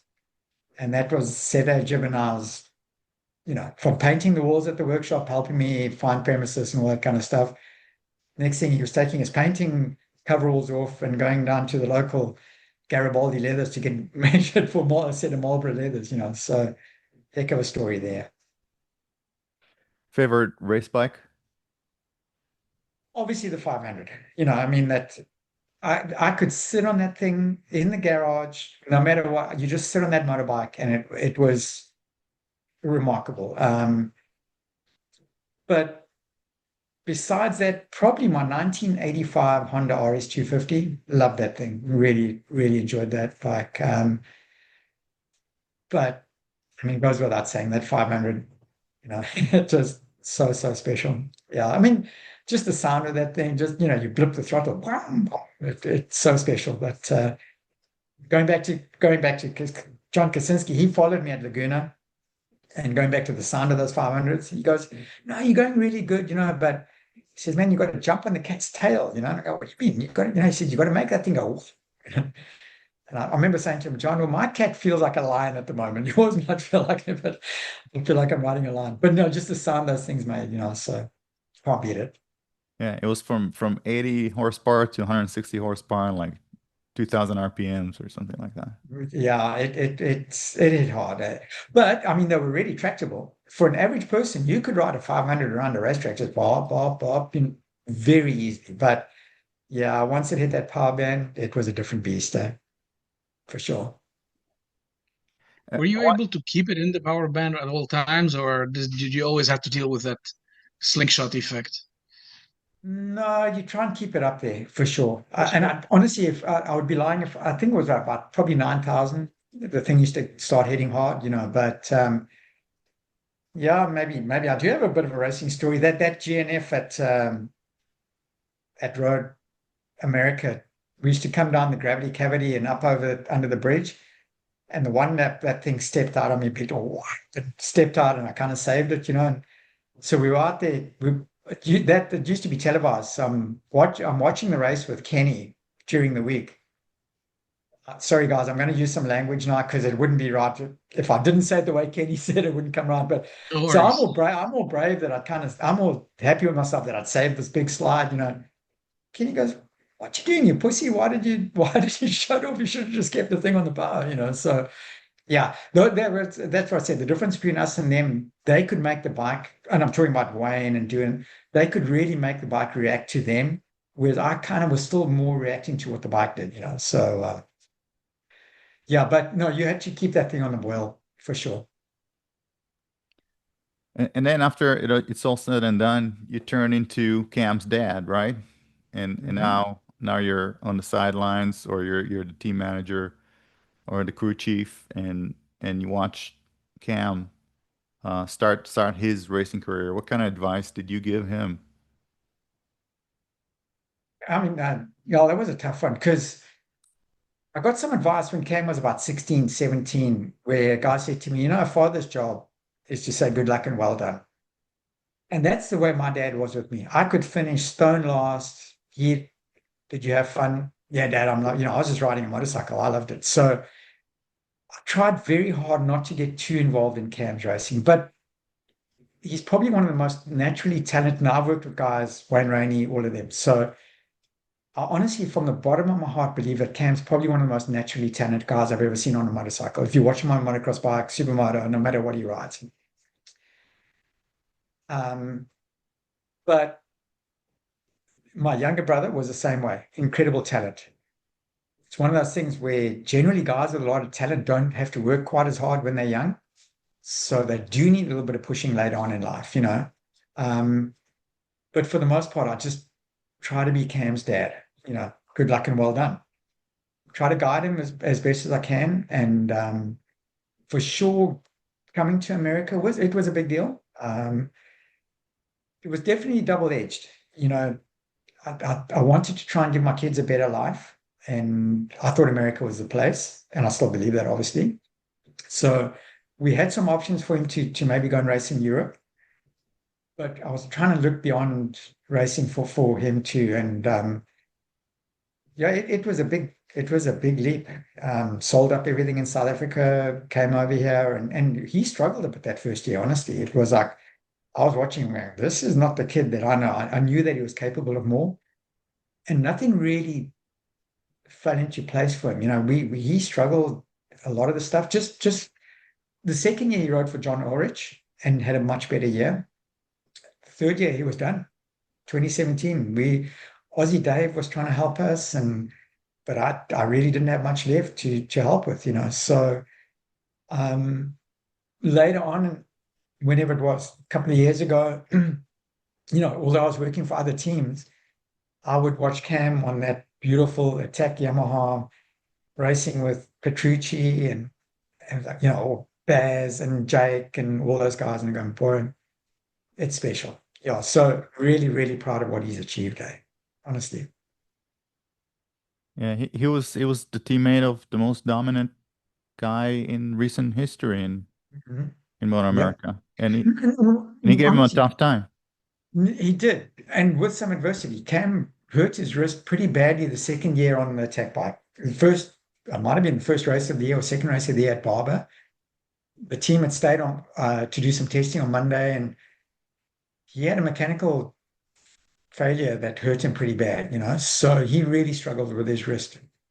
So his career is not by no means done, but I still don't think Cam achieved probably what he could have. Not his fault. Like I said, just some injury stuff. And like, yeah, and he's starting to show. I think he really wants it again. Laguna, he had a really good ride on the Ducati.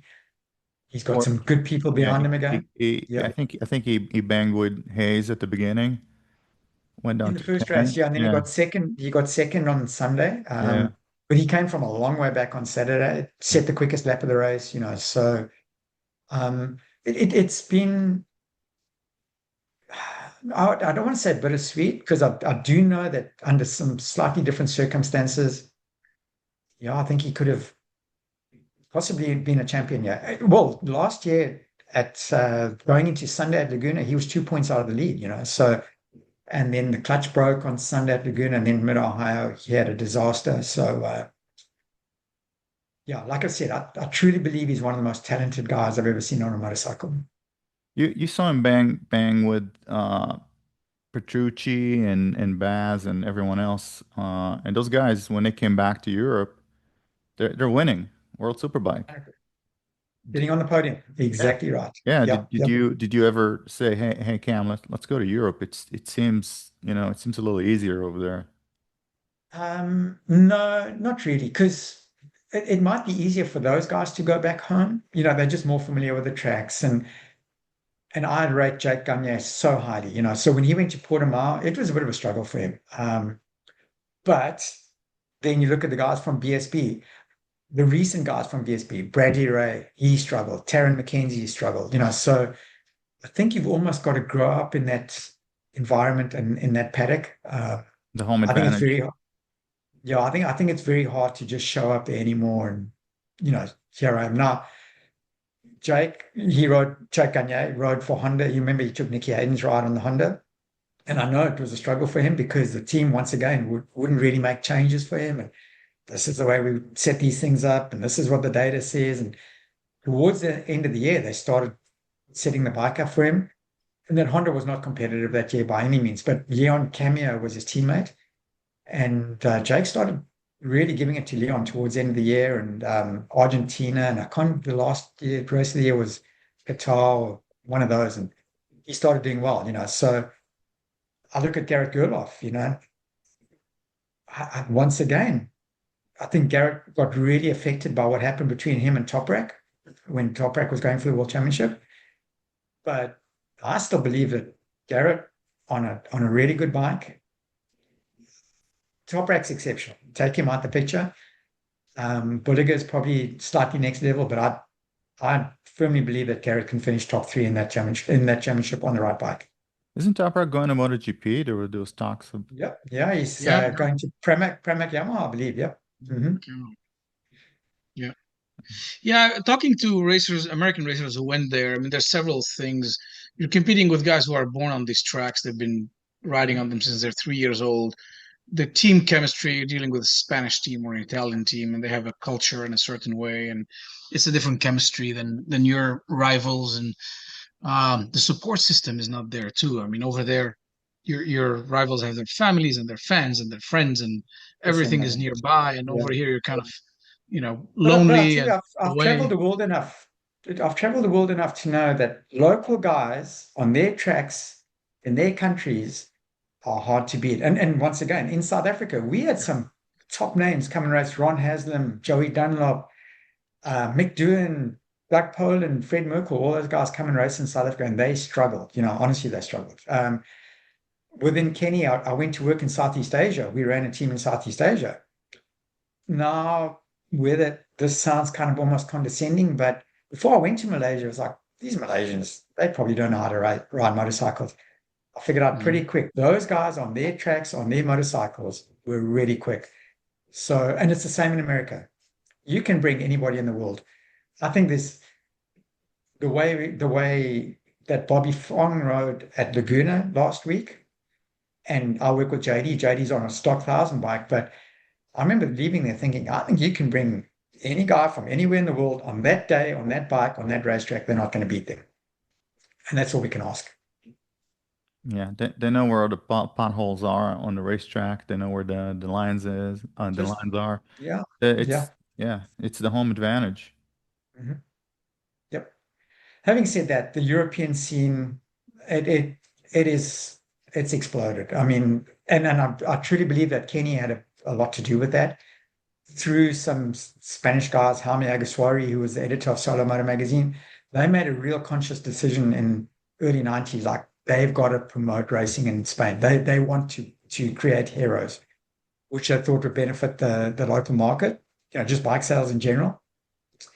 So they went on a mission. And like I said, you can go to any recreational karting track and there's a bunch of kids riding around on pocket bikes. And so they've taken it to another level. They truly have, yeah. How do Yeah. we do that in the US? I mean, the MotoAmerica does a pretty decent job. I mean, they do a fantastic job in Yeah, actually putting up those races. Those races are professionally organized. The TV coverage is fantastic. good. But Exactly. it seems to me like there's it lacks first of all the crop of young riders, Hmm. the For proper sure. education, and the Yeah. second is the demand generation. How do we bring people that are not in the sport to turn on the TV and at least look at Yeah. it, and once they look at it, they get the appetite of being a fan or a rider. Yeah. I think America's just too big. It's just too big to coordinate an effort like that.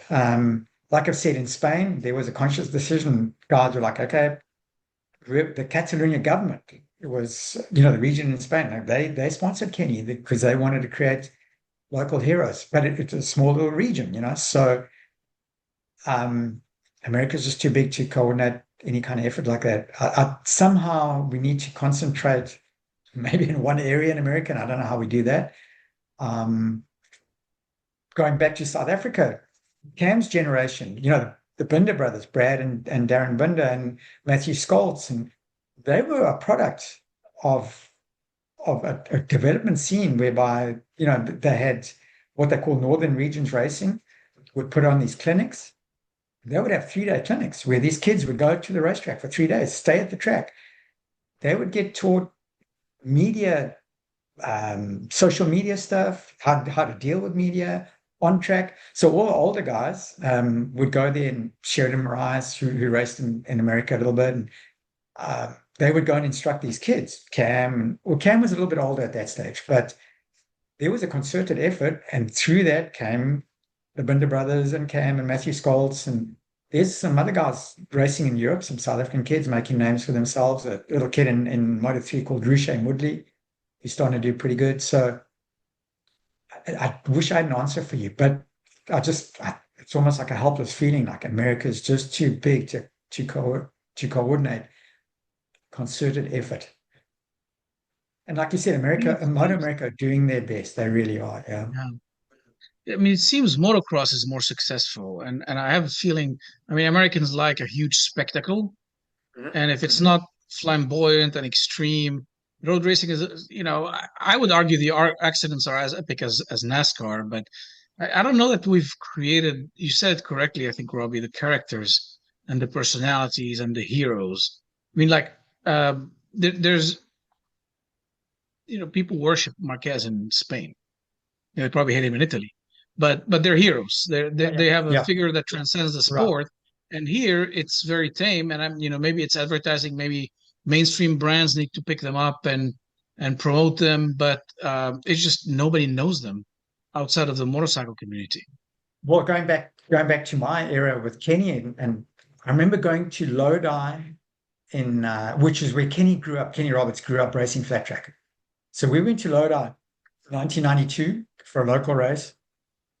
Bubba Schobert was with us. So Bubba was still really recognizable, but Kenny could walk around there. Hardly anybody knew who he was. We go to Spain in 1993, and Kenny and Wayne Rainey and stuff, and they were almost like movie stars. When we would walk down the street or whatever, it's like, you can see people pointing, there's Roberts, there's Rainey or whatever. So a cultural thing. And for sure, like you said, motocross, supercross has got a huge following here. And I'm a huge motorsport fan, whether it's motocross, whatever it is. But I'll go to a supercross race or a motocross race. And to me, it doesn't compare to, I'll go and watch, sometimes as a spectator, I've been to Road America, for instance, I'm going, this is just a better spectacle. But it is building, there's no question. The crowds, the MotoAmerica crowds this year, probably everywhere we've been, they've been setting records. Um, but developing young talent and stuff, man, I just don't know how we're ever going to compete against the Europeans. Everybody's mom telling them they can't ride, so that doesn't help. But I have to agree. I watched all of them, and really, I mean, BSB is fun to watch. MotoAmerica is more fun than MotoGP.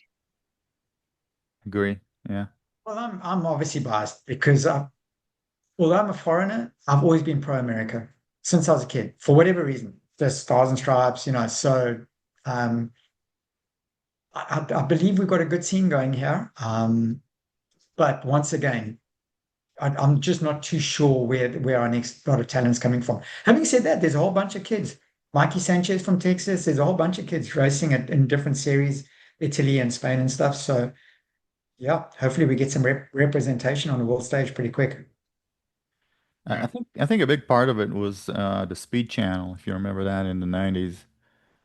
You can just turn on to the Speed Channel on cable and you got all the racing you There it wanted. is. Yeah, for sure. And today, unless you're not looking for it on YouTube, or one of those, I don't know, Peacock, one of those streaming services, unless you're not specifically looking for it, you're never going to find it. Exactly right. 100%. Yeah, like I said, in my day, certainly in South Africa, there was one TV channel. So Saturday afternoon, they would have, rugby is the biggest game, the national game. They would literally go from the equivalent of watching like an NFL game, and now we're crossing over to Kyle Army, and they'd show our race live. So it made such a big difference for us. Yeah, I'm just not too sure how you reach those markets. I wish I had those answers. And Motor America are doing their best. I mean, they've got all kinds of guys working on whatever it is, streaming services and on the organizational side, I believe it's probably one of the best organized events anywhere in the world. You go there, it's like run like clockwork. So I think they've done a heck of a job. Yeah, I think the only thing that they're missing is a little bit more exposure. Yeah, that's it. Yeah. But it's not for lack of trying. I firmly believe and they're working on stuff. Like I said, even the baggers thing, for me, that was a bit of a joke in the beginning. I think they hit it right. The baggers has introduced a whole different market. So they're thinking out the box. I know that for sure. Yeah. It's smart. Harley sells more bikes than all the sports brands, road racing bikes Yeah, combined. yeah, right. So it's a great attraction. I think it was a brilliant move, and it's a lot of fun to watch. So good job on Absolutely. the I mean, the Italian thing that family. worries me is it's just a fragile, it seems a bit fragile to me. It would only take India and a Harley to go, "Oh, we've had enough." And, who knows what would happen. But I'm enjoying it while I can. Yeah, for sure. And then absolutely right now, it's boosted Motor America. Yeah, Yeah, I like the way F1 think what they did with Vegas. So the round that F1 has in Vegas, it's insane when it comes to the ticket prices and Mhm. all the amount of money that people spend on it. Now, as Yeah. someone that lives in Vegas, makes my life miserable because Vegas lost, I think, $40 million on that, Yes. Yeah. Yeah. and Yeah. a lot of businesses had to relocate or shut down because there's closures. But for F1, it's insane exposure. Same with Monaco. I mean, Yeah. F1 is Yeah. Monaco. I mean, when you think about a F1 round, you think about Monaco, the classic, Ayrton Senna and For Alan sure. Prost in Monaco and Yeah. Nigel Mansell. Uh, Hmm.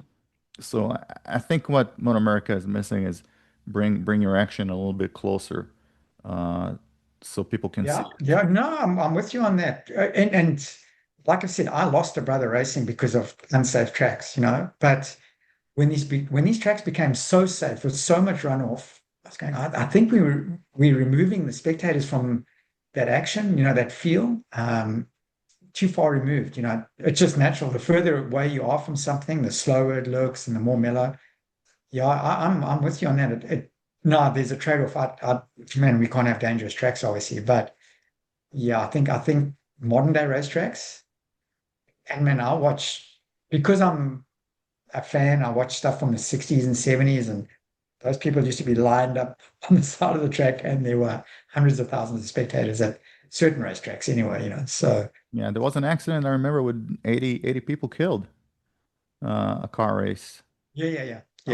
But cars. now, just ask Ulrich. I mean, you can air fence the entire thing and you'll be safe.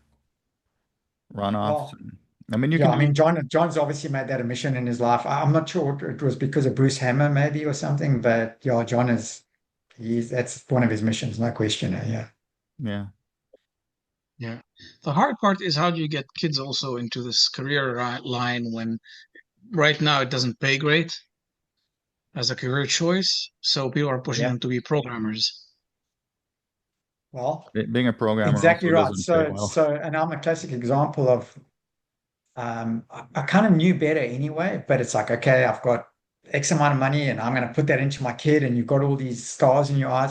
Now, I was also living in the past a little bit. I didn't realize I was still thinking about when I was working in 2010, and before that, the guys were making some money, talking about bringing Cam over here, So I think there are a lot of parents in my situation where they go, right, they're going to put everything into it for a couple of years, and then it was a bit of a cycle. So that kid would be around for 3 years. The parent would be paying for a ride, and then it was like, oh, we can't do this anymore.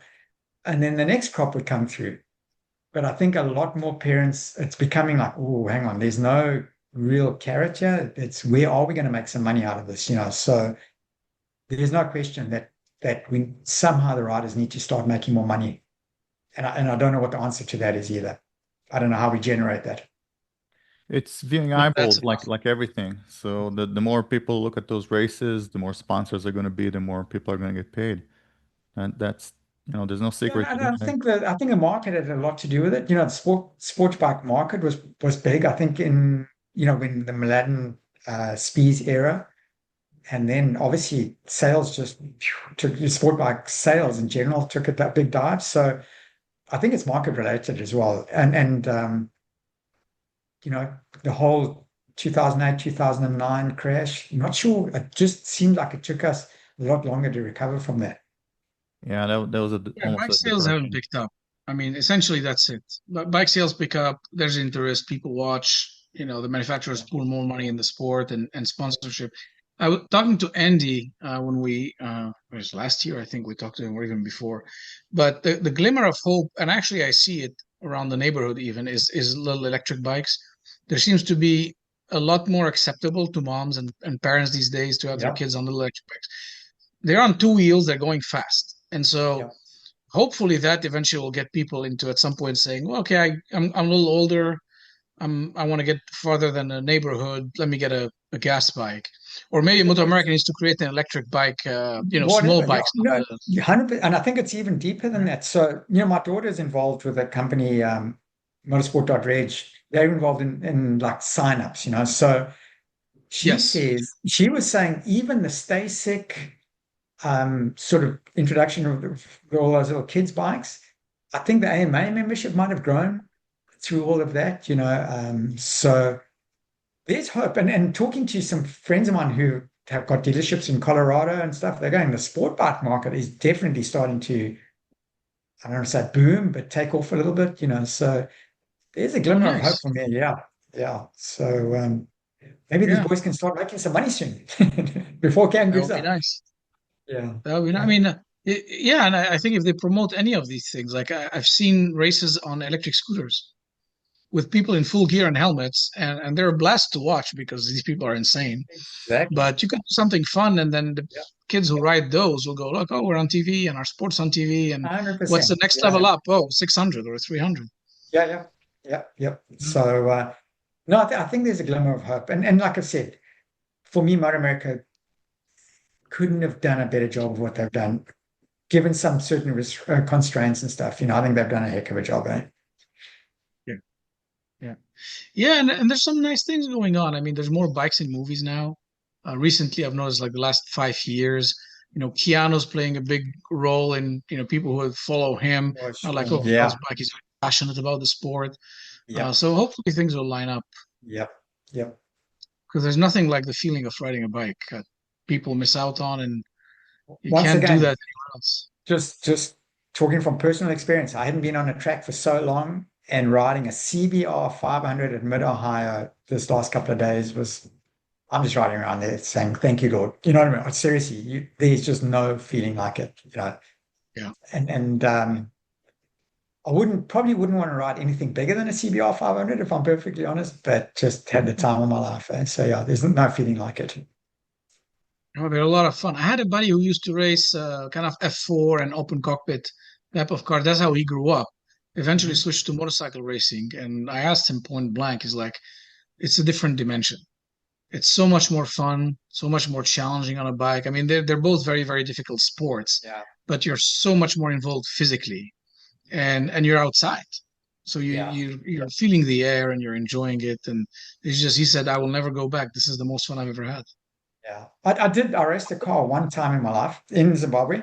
So it was like a caterer, you know, like an old Lotus Super 7, a caterer. Is that Yep. I, the I hardly even three-wheeler? got it. Is that Sorry? the three-wheeler? No, four-wheeler, four-wheeler. Okay. It's like kind of semi. There were copies of the original Lotus Super 7.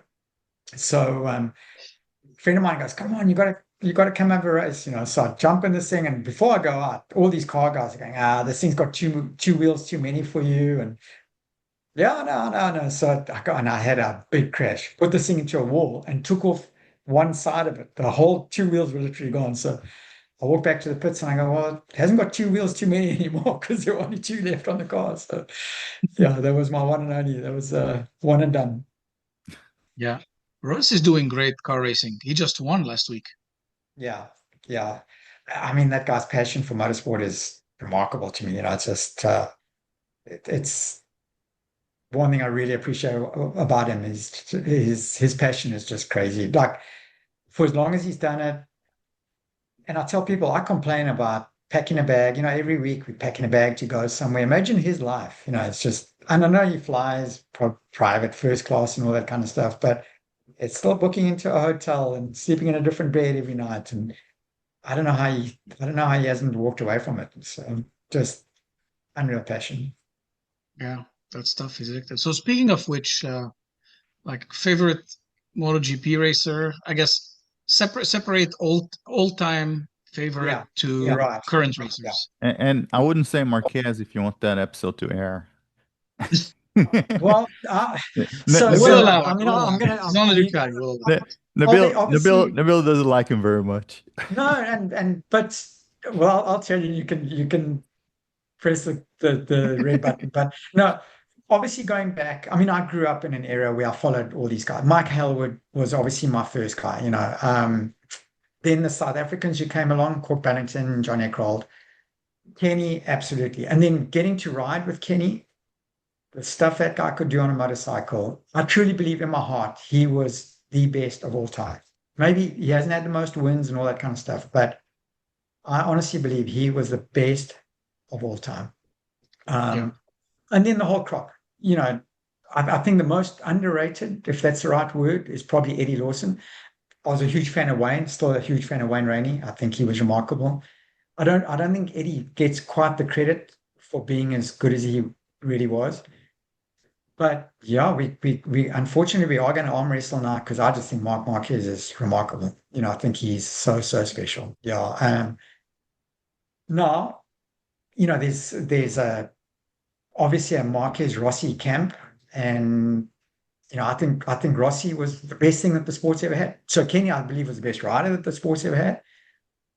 Rossi did so much for this sport. There's never been a character like him. Barry Sheen, maybe a little bit, you know, but yeah, so he took it to another level in terms of just the average person. I'm not kidding. You can go to a village in the middle of Africa somewhere, and there's probably somebody who's got a number 46 cap.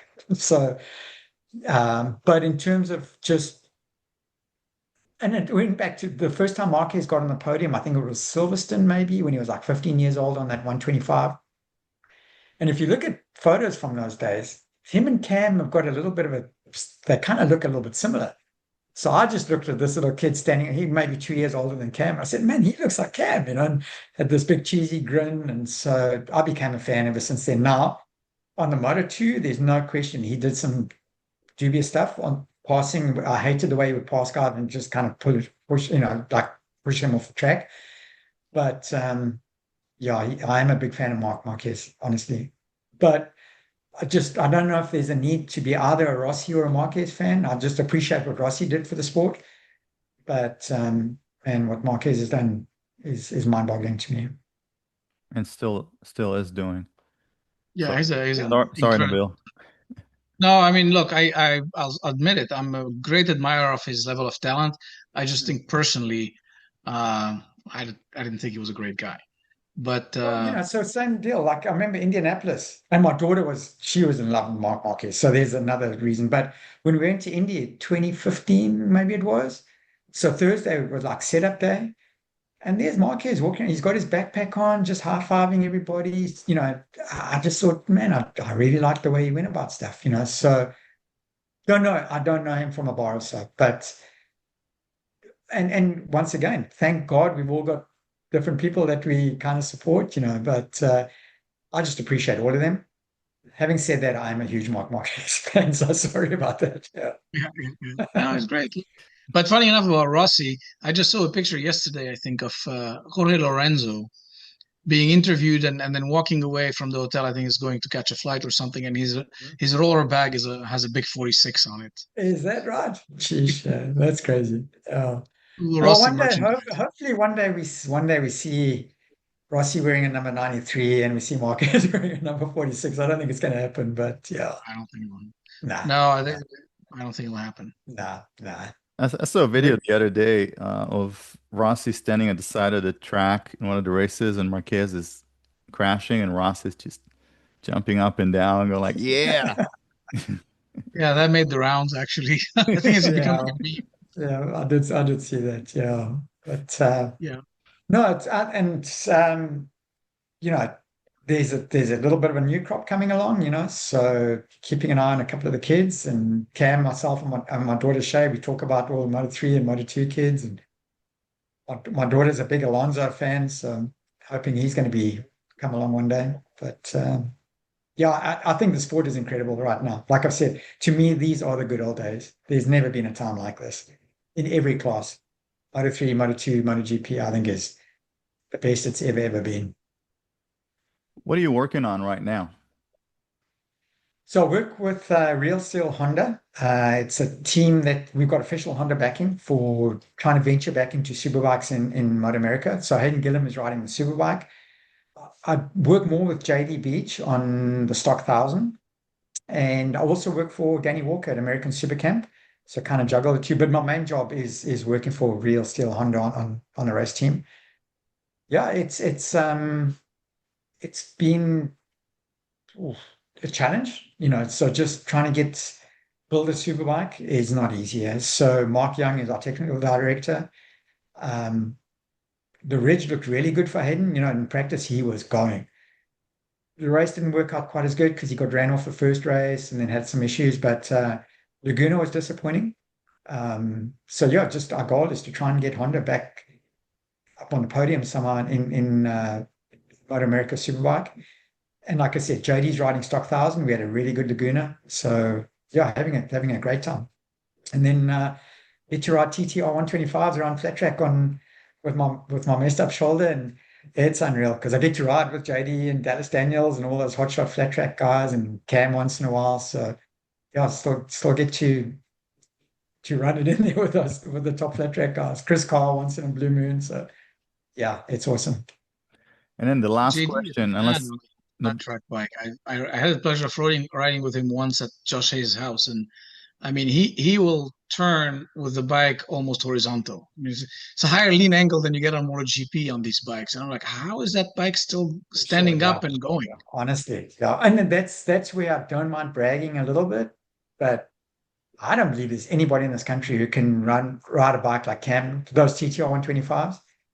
Cameron is, and if you watch Cam on those things, you just stand there with your mouth open. It's crazy what he can do on those things, So, I had a chance to watch him but doing flat. but I feel so privileged at my age that I still get to ride with those guys, line it up. And honestly, when I'm feeling good, I can kind of run with them still. So it's the best feeling in the world. Yeah, almost as good as riding a CBR 500 in Mid-Ohio. Right. the last question we have is, how can people reach you? Well, it's a long road to Owensboro, Kentucky for sure from anywhere. But no, I mean, obviously I've got a Facebook. That's about it. Robbie Peterson on Facebook. I'm not super active on stuff. We did have a family Facebook page. I think it's called South African Motorcycle Racing Petersen Saga. As I said, there was a whole bunch of us. I had three brothers who all won South African championships. My one brother rode MotoGP, 84, 85, 86. We haven't really been much active on that, but if you go back, there's some really nice stories on our family Facebook page.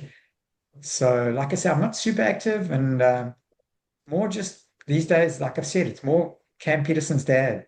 Just yep. It's Like it's I said, it's like I it's said at been a the heck of a ride. beginning, like I said at the beginning, you're way more famous than him. He'll tell me I am, but nah, I'm so proud of him and what he's achieved, and so. But We will probably have yeah, him. We'll probably have him in one of our episodes nice. Yeah, yeah, yeah. sometime in the future. He could definitely give you some inside scoop about boys partying and all that kind of stuff. I think he's got some stories that he could share. So yeah, We yeah, definitely have to invite him soon. I guess yeah, we gotta wait until the season winds down a bit. yeah, yeah. All right. Wonderful. Yeah. Should we should we finish? Yeah, I think Robbie. I mean, anything else you'd like to cover? Thank you so much for being with us and sharing so much time. No, well, honestly, like I said, appreciate it. My racing often is a distant memory, and the Facebook stuff kind of once in a while, somebody will post something somewhere, and it reminds me, oh yeah, I actually used to do that. So just really, I feel privileged the life I've had.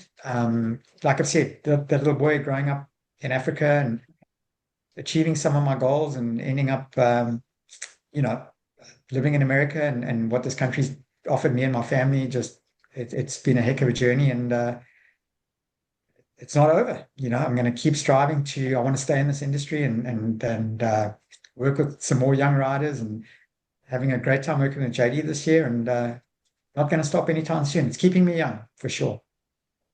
Yeah. If you like what you Well, do, you never work a day in your life, right? Yep, exactly, exactly. yeah, that's a privilege. And seeing your son also grow in the sport is must be an unbelievable pleasure. No, it Congratulations. is. It is. Like I've said, when I see him on that track okay, this year he's down to super sport, but man, there goes Petrucci, there goes Cam, and I'm going, look at that. So Hey, when it's when is he getting you some very fast grandkids? they better hurry up. I've got some great grand dogs, if that's Cam, my daughter, they've got some beautiful dogs, but I'm ready for a grandkid. There's no question. Yeah. So Cam's not quite ready for it just yet, but I think my daughter's thinking about it. So I'm trying to get it. Oh, My daughter's the biggest motorsport fan in the world. She probably knows more about MotoGP than any of us. So it's great. Come Monday morning, she's the first to call me, Dad, did you see this on the GP or whatever? So yeah, we're very lucky. We're a tight family, so very lucky. wonderful. We'll find you certainly on Facebook, and everybody should join and follow because it's fascinating stories. Yeah. Well, once again, thanks so much, and hope to bump into you guys along the line somewhere. That would be lovely. Yeah. Thank Perfect. you guys All right. for Thank you once again. listening. And that was another episode of Edge Grip Podcast with Robbie Peterson. Thank you.